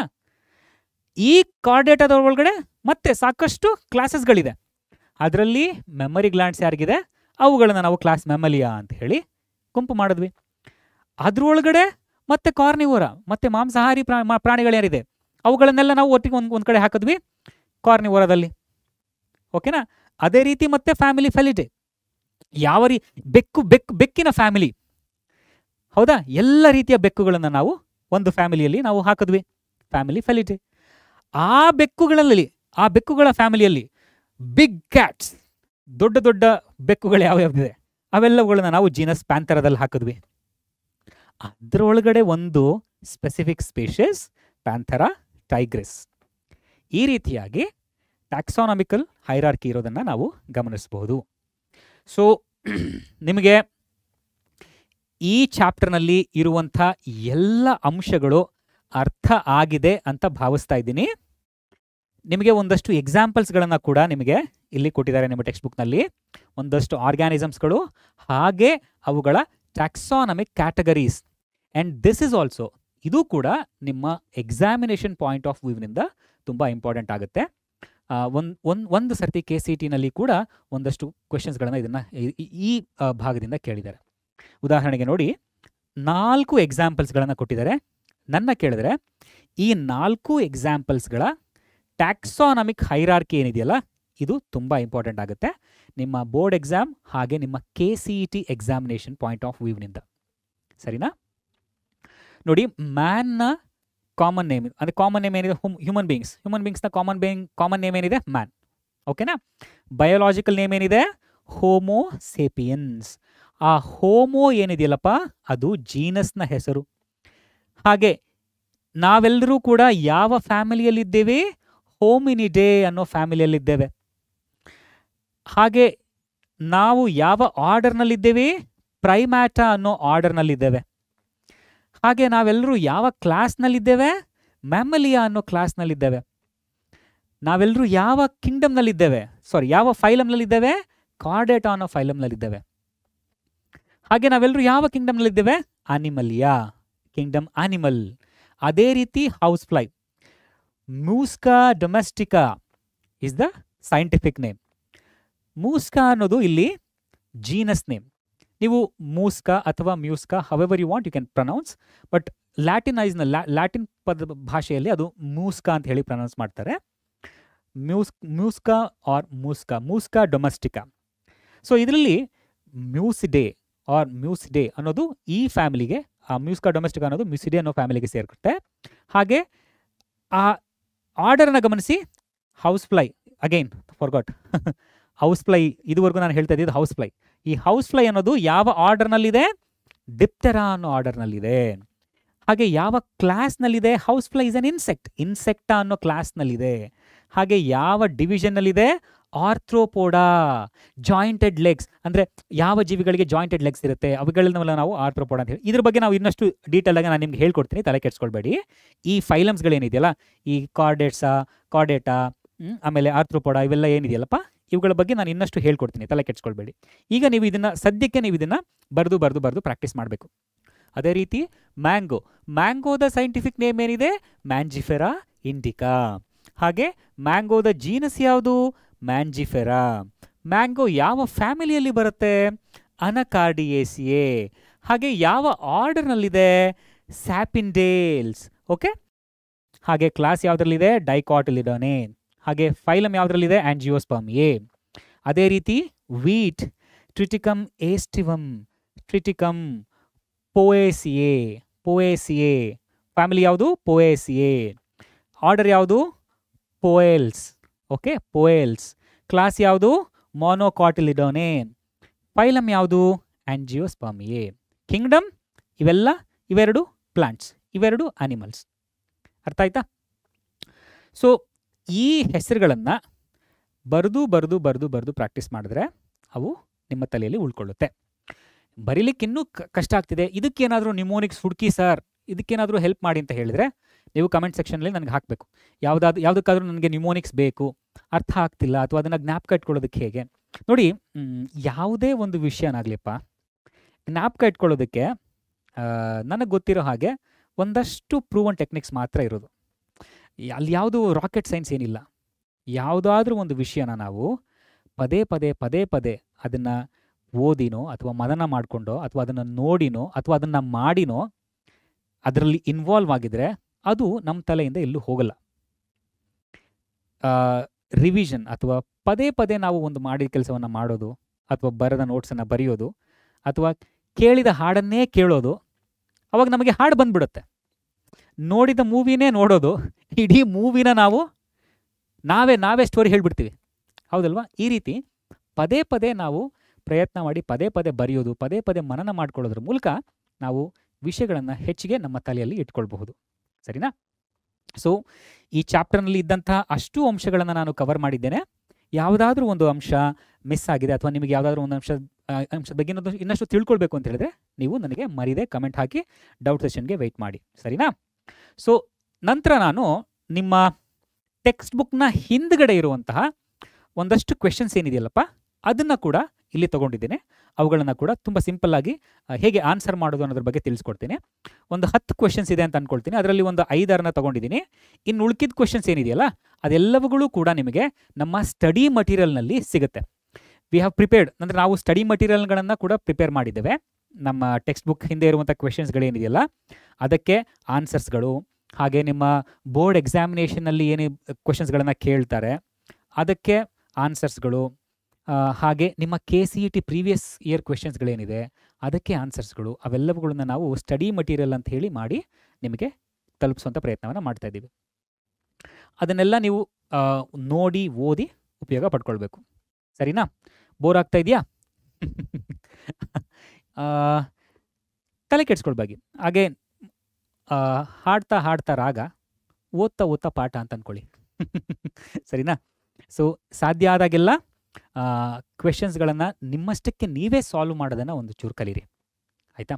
ಯಾವುದು ನೀವು ಒಂದು ಸರ್ತಿ ಪಾಠ ಮಾಡಿ ಓದಿದ್ಮೇಲೆ ಕ್ವೆಶನ್ಸ್ಗಳನ್ನು ಸಾಲ್ವ್ ಮಾಡಲಿಕ್ಕೆ ನೀವು ಪ್ರಯತ್ನ ಮಾಡಿ. ಒಂದಷ್ಟು ಪೇಪರ್ಸ್ಗಳನ್ನು ಡೌನ್ಲೋಡ್ ಮಾಡ್ಕೊಳ್ಳಿ. ಹಳೆ ಕ್ವೆಶನ್ ಪೇಪರ್ಸ್ಗಳಲ್ಲಿ ಯಾವ್ಯಾವ ಕ್ವೆಶನ್ಸನ್ನು ಕೇಳಿದ್ದಾರೆ ಅದನ್ನೆಲ್ಲ ತಿಳ್ಕೊಳ್ಳಿ. ಇಲ್ಲಿ ನೀವು ಪಾಠ ಕಲಿಯೋದು ಏನಪ್ಪ ಬರೀ ಎಕ್ಸಾಮಿನೇಷನ್ ಪಾಯಿಂಟ್ ಆಫ್ ವ್ಯೂವಿಂದ ಮಾತ್ರ ಅಲ್ಲ. ಈಗ ನಿಮ್ಮ ಜೀವನಕ್ಕೆ ಇದನ್ನು ನೀವು ಅಪ್ಲೈ ಮಾಡ್ಕೊಳ್ಳೋಕ್ಕಾಗಲ್ವಾ? ಈ ಲಿವಿಂಗ್ ವರ್ಲ್ಡ್ ಅನ್ನೋ ಚಾಪ್ಟರ್ ಏನಿದೆ ಎಷ್ಟು ಈಸಿ ಅಂತ ಹೇಳಿ, ಅಂದರೆ ನಮ್ಮ ಸುತ್ತಮುತ್ತ ಇರೋ ಜಗತ್ತನ್ನೇ ನಾವು ಇಲ್ಲಿ ನೋಡಬಹುದಲ್ವಾ? ನಮ್ಮ ಸುತ್ತಮುತ್ತ ಇರೋ ಜಗತ್ತು, ಆ ವೈವಿಧ್ಯತೆ, ಅದನ್ನೇ ನಾವಿಲ್ಲಿ ಕಲಿತಾ ಇದ್ದೀವಿ. ಪ್ರತಿದಿನ ಇದರ ಅಪ್ಲಿಕೇಶನ್ಸನ್ನು ನಾವು ಗಮನಿಸಬಹುದು, ಹೌದಾ? ಸೊ ಹಾಗಾಗಿ ಜೀವನಕ್ಕೆ ನಾನು ನಾವು ಕಲ್ತಿದ್ದೆಲ್ಲವುಗಳು ಕೂಡ ನಮ್ಮ ಜೀವನದಲ್ಲಿ ಯಾವುದಕ್ಕಾದ್ರೂ ಒಂದಕ್ಕೆ ಉಪಯೋಗಕ್ಕೆ ಬರಬೇಕು.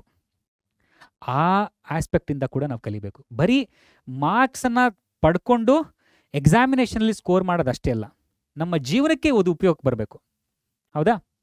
ಯಾರಾದರೂ ಒಬ್ಬರಿಗೆ ಈಗ ಗೊತ್ತಿಲ್ಲದೆ ಇರೋರಿಗೆ ತಿಳಿಸ್ಕೊಡುವಂಥ ಯಾವುದಾದ್ರೂ ಒಂದು ಸಂದರ್ಭ ಬಂತಪ್ಪ, ನೀವು ನಿಮ್ಮ ಜೂನಿಯರ್ಸ್ಗೆ ಹೇಳ್ಕೊಡುವಂಥ ಸಂದರ್ಭನೋ, ಅಥವಾ ನೀನು ಮುಂದೆ ಟೀಚರ್ ಆಗಿ ನಿನ್ನ ಮಕ್ಕಳಿಗೆ ಹೇಳ್ಕೊಡುವಂಥದ್ದು, ಅಥವಾ ನೀನು ಪೇರೆಂಟ್ ಆಗಿ ನಿಮ್ಮ ಮಕ್ಕಳಿಗೆ ಹೇಳ್ಕೊಡುವಂಥದ್ದು, ಅಥವಾ ನಿಮಗೆ ಗೊತ್ತಿಲ್ಲದೆ ಇರುವಂಥ ಯಾರಾದರೂ ಫ್ರೆಂಡ್ಸ್ಗಳಿದ್ರೆ ಅವ್ರುಗಳಿಗೆ ಹೇಳ್ಕೊಡುವಂಥ ಸಂದರ್ಭ, ಯಾವುದಾದ್ರೂ ಒಂದು ವಿಷಯದಲ್ಲಿ ನೀವು ಕಲ್ತಿದ್ದು ನಿಮಗೆ ಉಪಯೋಗ ಬಂದೇ ಬರುತ್ತೆ. ಸರಿನಾ? ಆ ಪರ್ಸ್ಪೆಕ್ಟಿವಿಂದ ಕೂಡ ನೀವು ನೋಡಬೇಕು. ಸರಿನಾ? ಸೊ ಮೊದಲನೇ ಕ್ವೆಶನ್ ಏನಿದೆ ನೋಡೋಣ. ನಿಮ್ಮ ಟೆಕ್ಸ್ಟ್ ಬುಕ್ನಲ್ಲಿ why are living organisms classified, why are the classification systems changing every now and then ಅಂತ ಕೇಳಿದ್ದಾರೆ. ಕ್ಲಾಸಿಫಿಕೇಶನನ್ನು ಯಾಕೆ ಮಾಡಬೇಕು, ಯಾಕೆ ನಾವು ಕ್ಲಾಸಿಫಿಕೇಶನ್ ಸಿಸ್ಟಮ್ ಅನ್ನೋದು ಯಾಕೆ ಪದೇ ಪದೇ ಚೇಂಜ್ ಆಗ್ತಾ ಇರುತ್ತೆ ಯಾಕೆ ಅಂತ ಕೇಳ್ತಾ ಇದ್ದಾರೆ. ಇದು ನೋಡಿ, ನಾನು ಆಲ್ರೆಡಿ ಹೇಳಿದ್ದೀನಿ, ನಿಮಗೆ ಈಗಾಗಲೇ ಗೊತ್ತಿದೆ. ನಾವು ಜೀವಿಗಳನ್ನು ಒಂದೊಂದನ್ನು ತಗೊಂಡು ಸ್ಟಡಿ ಮಾಡಲಿಕ್ಕೆ ನಮಗೆ ತುಂಬ ಕಷ್ಟ ಆಗುತ್ತೆ, ಹೌದಲ್ವಾ? ನಮ್ಮ ಸ್ಟಡಿ ಏನಿದೆ, ನಮ್ಮ ಅಧ್ಯಯನ ಏನಿದೆ ಅದು ನಮಗೆ ಸುಗಮವಾಗಬೇಕು, ನಮಗದು ಸರಳವಾಗಬೇಕು, ಈಸಿ ಆಗಬೇಕು ಅಂತ ಹೇಳಿದ್ರೆ ನಮಗೆ ಒಂದು ಪ್ರಾಪರ್ ಸೈಂಟಿಫಿಕ್ ಅಪ್ರೋಚ್ ಅನ್ನೋದು ಬೇಕಾಗುತ್ತಲ್ವಪ್ಪ. ಆ ಕಾರಣಕ್ಕಾಗಿಯೇ ನಾವು ಲಿವಿಂಗ್ ಆರ್ಗ್ಯಾನಿಸಮ್ಸ್ಗಳನ್ನು ಕ್ಲಾಸಿಫೈ ಮಾಡಬೇಕು. ಮತ್ತು ಯಾಕೆ ಲಿವಿಂಗ್ ಆರ್ಗ್ಯಾನಿಸಮ್ಸ್ಗಳ ಕ್ಲಾಸಿಫಿಕೇಶನ್ ಸಿಸ್ಟಮ್ ಅನ್ನೋದು ಚೇಂಜ್ ಆಗ್ತಾ ಇರುತ್ತೆ? ಯಾಕಂದರೆ even human beings R evolving. ನಮ್ಮ ಟೆಕ್ನಾಲಜಿ ಕೂಡ ಎವಾಲ್ವ್ ಆಗ್ತಾ ಇದೆ, ಹೌದಲ್ವಾ? ಹೊಸ ಹೊಸ ಟೂಲ್ಸ್ಗಳು ಬರ್ತಾ ಇದೆ. ಇದರಿಂದ ನಮಗೇನಾಗುತ್ತೆ, ಒಂದು ಜೀವಿಯ ಬಗ್ಗೆ ನಾವು ಇದುವರೆಗೂ ತಿಳ್ಕೊಂಡಿದ್ದು ಸರಿ ಇಲ್ವೇನೋ, ನಾವು ಹೊಸದಾಗೇನೋ ಏನೋ ಯಾವುದೋ ಪಾಯಿಂಟನ್ನು ಮಿಸ್ ಮಾಡಿದ್ದೀವೇನೋ ಅನ್ನುವಂಥ ನಮಗೆ ಆ ಕ್ಲೂಸ್ಗಳು ಸಿಗ್ತಾ ಹೋಗುತ್ತೆ, ಹೌದಾ? ಟೆಕ್ನಾಲಜಿ ಬೆಳೆದಂತೆ ನಮ್ಮ ಟೂಲ್ಸ್ಗಳು ಕೂಡ ಅಡ್ವಾನ್ಸ್ಡ್ ಆಗ್ತಾ ಹೋಗುತ್ತೆ. ಹಾಗಾಗಿ ನಮಗೆ ಆ ಪ್ರಾಣಿಗಳು ಅಥವಾ ಪಕ್ಷಿಗಳು, ಆ ಜೀವಿಗಳ ಮಧ್ಯೆ ಇರುವಂಥ ರಿಲೇಷನ್ಶಿಪ್ಪನ್ನು ಅಧ್ಯಯನ ಮಾಡಲಿಕ್ಕೆ ನಮಗೆ ಹೊಸ ಹೊಸ ಆಯಾಮಗಳು ಸಿಗುತ್ತೆ, ಹೊಸ ಹೊಸ ಪರ್ಸ್ಪೆಕ್ಟಿವ್ಸ್. ಸೊ ಹಾಗಾಗಿ ನಾವು ಕ್ಲಾಸಿಫಿಕೇಶನ್ ಸಿಸ್ಟಮ್ ಅಥವಾ ಈ ಗ್ರೂಪಿಂಗ್ ಸಿಸ್ಟಮನ್ನು ನಾವು ಚೇಂಜ್ ಮಾಡ್ಕೊಳ್ತಾ ಹೋಗಬೇಕಾಗತ್ತೆ. ಹೌದಾ? Living organisms are classified to facilitate the study of vast number of organisms. Classification system change as our understanding of organisms improves, especially with the discovery of new species and advancements in the knowledge of evolutionary relationships and all. Okay? Taxonomy also evolves to reflect these new insights. I hope ನಿಮಗೆ ಇದು ಅರ್ಥ ಆಗಿದೆ ಅಂತ ಅನ್ಕೊಳ್ತೀನಿ. Next question ನೋಡೋಣ. Next question ಏನು ಕೇಳಿದ್ದಾರೆ? Given below is the scientific name of mango.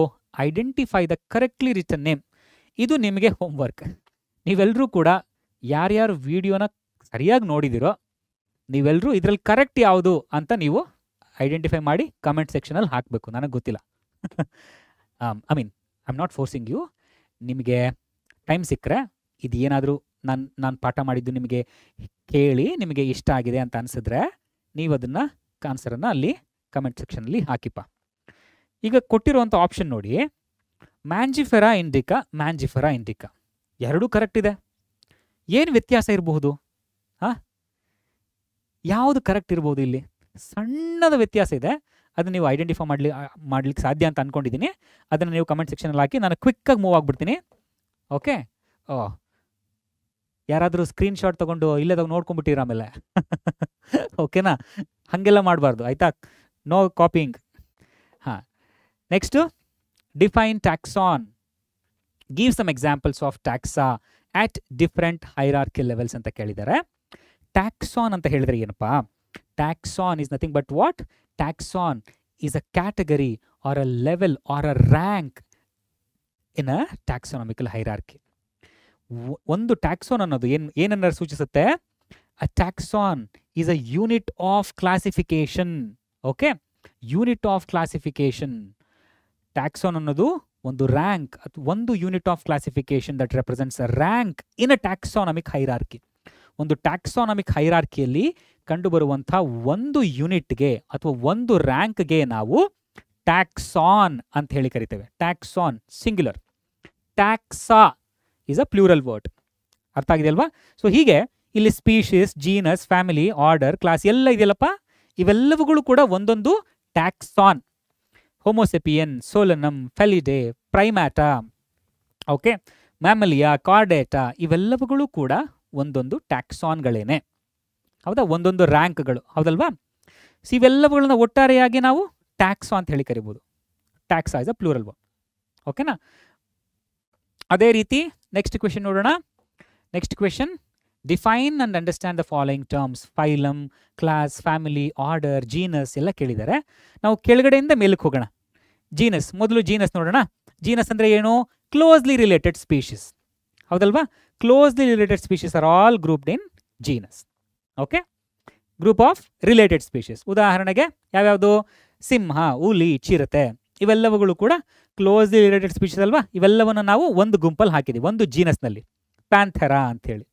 ಅದೇ ರೀತಿ ಕ್ಲೋಸ್ಲಿ ರಿಲೇಟೆಡ್ ಜೀನಸ್ಗಳೆಲ್ಲ ಒಂದು ಫ್ಯಾಮಿಲಿನಲ್ಲಿದೆ, ಗ್ರೂಪ್ ಆಫ್ ರಿಲೇಟೆಡ್ ಜನರಾ. ಜನರಾ ಅನ್ನೋದು ಅಗೇನ್ ಪ್ಲೂರಲ್ ವರ್ಡ್ ಅಪ್ಪ. ಓಕೆನಾ? ಹಾಗೆ ಕ್ಲೋಸ್ಲಿ ರಿಲೇಟೆಡ್ ಫ್ಯಾಮಿಲೀಸ್ಗಳೆಲ್ಲ ಕೂಡ ಒಂದು ಆರ್ಡರ್ನಲ್ಲಿದೆ. ಓಕೆನಾ? ಎಕ್ಸಾಂಪಲ್ಸ್ಗಳನ್ನು ನಾನು ಗಮನಿಸ್ತಾ ಹೋಗಿ. ಫ್ಯಾಮಿಲಿಗೆ ಒಂದಷ್ಟು ಎರಡು ಎಕ್ಸಾಂಪಲ್ಸು, ಹೌದಾ? ಹಾಗೆ ಆರ್ಡರ್ಗೆ 2 ಎಕ್ಸಾಂಪಲ್ಸು. ಈ ರೀತಿಯಾಗಿ ನೀವು 2 ಎಕ್ಸಾಂಪಲ್ಸ್ನ ಕನಿಷ್ಠವಾಗಿ ನೀವು ಕಲಿಯೋದನ್ನು ಮರಿಬೇಡಿ. ಸರಿನಾ? Order is nothing but what? Assemblage of families R group of related families. Again group of related orders form what? Class. Okay? Comprises of related orders, group of related orders. ಸರಿನಾ? ಅದೇ ರೀತಿ group of related classes make a phylum. ಹೌದಾ? ಫೈಲಮ್ನಲ್ಲಿ ಸಾಕಷ್ಟು related ಕ್ಲಾಸಸ್ಗಳು ಇರೋದನ್ನು ನಾವು ಗಮನಿಸಬಹುದು. ಓಕೆನಾ? ರೈಟ್. ಸೊ ಈ ಕ್ವೆಶನ್ ಆದ ನಂತರ ಇನ್ನೊಂದು ಕ್ವೆಶನ್ ಇದೆ. Illustrate the taxonomical hierarchy with suitable examples of a plant and animal. ಅದಕ್ಕೆ ಈ ಟೇಬಲ್ ನಿಮಗೆ ಇಂಪಾರ್ಟೆಂಟ್ ಅಂತ ಹೇಳಿದ್ದು. ಇಲ್ಲಿ ನೋಡಿ, 2 ಅನಿಮಲ್ಸ್, 2 ಪ್ಲಾಂಟ್ಸ್ಗಳ ಎಕ್ಸಾಂಪಲ್ಸನ್ನು ಅವ್ರು ಕೊಟ್ಟಿದ್ದಾರೆ. ಕನಿಷ್ಠ ನೀವು ಈ 4 ನೀವು ಗಮನ ಇಟ್ಟು ಓದಿದ್ರೆ, ಬರ್ಕೊಂಡು ಪ್ರಾಕ್ಟೀಸ್ ಮಾಡಿದ್ರೆ, ಒಂದಾದರೂ ಒಂದು ಕ್ವೆಶನ್ ನಿಮಗೆ ಬೋರ್ಡ್ ಎಕ್ಸಾಮ್ನಲ್ಲಿಯೋ ಅಥವಾ ನಿಮ್ಮ KCT ಎಕ್ಸಾಮಿನೇಷನ್ನಲ್ಲಿಯೋ ಬರುವಂಥ ಸಾಧ್ಯತೆ ಇರುತ್ತೆ. ಓಕೆನಾ? ಸೊ ಹಾಗಾಗಿ ಒಂದು ಪ್ಲಾಂಟ್, ಒಂದು ಅನಿಮಲನ್ನು ಕನಿಷ್ಠ ಕಲ್ತ್ಕೊಳ್ಳಿ. ಬಟ್ ನನ್ನ ಪ್ರಕಾರ ಈ ಟೇಬಲ್ ಏನಿದೆಯಲ್ಲಪ್ಪ, ಇದನ್ನು ನೀವು ಗಮನ ಇಟ್ಟು ಕಲಿತ್ಕೊಂಡ್ರೆ this is more than enough. ಈ ಚಾಪ್ಟರ್ನಿಂದ ಬರುವಂಥ 2 ಕ್ವೆಶನ್ನು ಅಥವಾ 1 ಕ್ವೆಶನ್ನು ಈಸಿಯಾಗಿ ನೀವು ಆನ್ಸರ್ ಮಾಡ್ತೀರಾ. ಐ ಹೋಪ್ ನಿಮಗೆ ಇವತ್ತು ಹೇಳ್ಕೊಟ್ಟಿರುವಂಥ ಅಷ್ಟು ವಿಷಯಗಳು ಅರ್ಥ ಆಗಿದೆ. ನೀವೆಲ್ಲರೂ ಈ ಕ್ಲಾಸನ್ನು ಎಂಜಾಯ್ ಮಾಡಿದ್ದೀರಾ ಅಂತ ಭಾವಿಸ್ತಾ ಇದ್ದೀನಿ. ಎಂಜಾಯ್ ಮಾಡಿಲ್ಲ ಸರ್, ನನಗೇನಾದರೂ ಇನ್ನೇನಾದರೂ ಬೇಕು ಅಂತ ಹೇಳಿದ್ರೆ ಅದನ್ನು ಕಮೆಂಟ್ ಮಾಡಿ, ಬೇರೆ ಏನು ಬೇಕು ನಿಮಗೆ ಅಂತ ನೋಡುವ. ನಮ್ಮ ಕೈಲಿ ಆದಷ್ಟು ಟ್ರೈ ಮಾಡೋಣ. ಅರ್ಥ ಆಗ್ತಿದೆಯಲ್ಲ? ಸೊ ಇದೇ ರೀತಿ ನಿಮಗೆ ನಾನು PU ಬೋರ್ಡ್ನ ತಲೆಯಲ್ಲಿ ಇಟ್ಕೊಂಡು ಈ 1 ಶಾರ್ಟ್ ವಿಡಿಯೋನ ಮಾಡಿದ್ದೇನೆ. ಇದೇ ರೀತಿ KCET ವಿಡಿಯೋ ಕೂಡ ನಿಮಗೆ ಬರುತ್ತೆ. ಈಗ ನಾವಿಲ್ಲಿ ಥಿಯರಿಯನ್ನು ಇನ್ ಡೀಟೇಲ್ಡ್ ಆಗಿ ಕಲ್ತಿದ್ದೀವಲ್ಲಪ್ಪ, ಇದನ್ನು ಕ್ವಿಕ್ಕಾಗಿ ಒಂದು ಸರ್ತಿ ಸಮ್ಮರಿಯನ್ನು ನೋಡಿಬಿಟ್ಟು KCET ಪ್ರೀವಿಯಸ್ ಇಯರ್ ಕ್ವೆಶನ್ಸ್ಗಳನ್ನು ಸಾಲ್ವ್ ಮಾಡಲಿಕ್ಕೆ ಇನ್ನೊಂದು ವಿಡಿಯೋನ ಮಾಡ್ತೀವಿ. ಆ ವಿಡಿಯೋ ಕೂಡ ನಿಮಗೆ ಅಪ್ಲೋಡ್ ಆಗುತ್ತೆ. ಸೊ ಇಲ್ಲಿ ನಾವು ಒಂದು ಚಾಪ್ಟರ್ಗೆ 2 ವಿಡಿಯೋಗಳನ್ನು ಯೂಟ್ಯೂಬ್ನಲ್ಲಿ ಅಪ್ಲೋಡ್ ಮಾಡ್ತಾ ಇದ್ದೀವಿ. ಇದನ್ನು ಗಮನ ಇಟ್ಟು ಕೇಳಿ. ಒಂದು, ನಿಮ್ಮ PU ಬೋರ್ಡ್ ಸಿಲೆಬಸ್ ಏನಿದೆ ಅದನ್ನು ಗಮನದಲ್ಲಿಟ್ಕೊಂಡು ಎಂಟೈರ್ ಥಿಯರಿಯನ್ನು ಕವರ್ ಮಾಡಲಿಕ್ಕೆ, ಆಯಿತಾ? ಅದೇ ಚಾಪ್ಟರ್ನ KCET ವಿಡಿಯೋ ಕೂಡ ಬರುತ್ತೆ. ಅದರಲ್ಲಿ ನಾವು ಈಗೇನು ಇಲ್ಲಿ ಕಲ್ತಿದ್ದೀರಲ್ಲ, ಇದನ್ನು ಕ್ವಿಕ್ಕಾಗಿ ಸಮ್ಮರಿಯನ್ನು ನೋಡಿಬಿಟ್ಟು KCETದು ಪ್ರೀವಿಯಸ್ ಇಯರ್ ಕ್ವೆಶನ್ಸ್ಗಳನ್ನು ಸಾಲ್ವ್ ಮಾಡಿ ಕೊಡ್ತೇವೆ. ಸೊ ಒಂದು ಚಾಪ್ಟರ್ಗೆ 2 ವೀಡಿಯೋಸ್ಗಳು ಯೂಟ್ಯೂಬಲ್ಲಿ ಅಪ್ಲೋಡ್ ಆಗುತ್ತೆ. ಮರಿದೆ ಎರಡನ್ನೂ ನೋಡಿ. ನಿಮಗೆ KCET ವಿಡಿಯೋಗೆ ನೀವು ಹೋಗ್ಬಿಟ್ಟು ಸರ್ ಇಲ್ಲಿ ಏನು ಇನ್ ಡೀಟೇಲಾಗಿ ಎಕ್ಸ್ಪ್ಲೇನ್ ಮಾಡ್ತಾ ಇಲ್ಲ ಅಂತ ಭಾವಿಸಬಾರ್ದು. ವಾಪಸ್ ಇಲ್ಲಿಗೆ ಬರಬೇಕು. ಇಲ್ಲಿ ಬಂದು ಥಿಯರಿನ ನೋಡಿ ನಂತರ KCET ವಿಡಿಯೋಗೆ ಹೋಗಬೇಕು. ಆಯಿತಾ? ನಿಮಗೆ ಯೂಟ್ಯೂಬ್ ಚಾನಲ್ನಲ್ಲಿ ಎಲ್ಲದಕ್ಕೂ ಪ್ಲೇಲಿಸ್ಟ್ ರೆಡಿ ಮಾಡಿ, ಪ್ರತಿಯೊಂದಕ್ಕೂ ನಿಮಗೆ ಈಸಿ ಆಗೋ ಥರ, ಅರ್ಥ ಆಗೋ ಥರ ಪ್ಲೇಲಿಸ್ಟನ್ನು ರೆಡಿ ಮಾಡಿ ನಿಮಗೆ ಗೈಡ್ ಮಾಡ್ತಾರೆ. ನೀವು ಅದ್ರ ಬಗ್ಗೆ ತಲೆ ಕೆಡಿಸ್ಕೊಳ್ಬೇಡಿ. ಗೈಡ್ ಮಾಡಲಿಕ್ಕೆ ನಾವು ಇದ್ದೀವಿ. ಏನೇ ಡೌಟ್ಸ್ ಇದ್ದರೂ ಕಮೆಂಟ್ ಸೆಕ್ಷನಲ್ಲಿ ಹಾಕಿ, ಡೌಟ್ ಸೆಷನ್ಗೆ ಅಟೆಂಡ್ ಆಗಿ ನಮ್ಮನ್ನು ಯಾವಾಗ ಸಾಧ್ಯ ಆಗುತ್ತೋ ಅವಾಗೆಲ್ಲ ನೀವು ಭೇಟಿ ಮಾಡ್ಬೋದು, ಈ ರೀತಿ ಲೈವ್ ಸೆಷನ್ಸ್ಗಳ ಮೂಲಕ. ಸರಿನಾ? ಹಾಗಿದ್ರೆ KCET ವಿಡಿಯೋದಲ್ಲಿ ಮತ್ತೆ ನಿಮ್ಮನ್ನು ಭೇಟಿ ಆಗ್ತೀನಿ. ಅಲ್ಲಿವರೆಗೂ ಧನ್ಯವಾದ. ನೀವೆಲ್ಲರೂ ಆರಾಮಾಗಿರಿ, ಚೆನ್ನಾಗಿ ತಿಂತಾ ಇರಿ, ಚೆನ್ನಾಗಿ ಆಟ ಆಡಿ, ಚೆನ್ನಾಗಿ ನಿದ್ದೆ ಮಾಡಿ, ಚೆನ್ನಾಗಿ ಓದಿ. ಬಾಯ್, ಟೇಕ್ ಕೇರ್.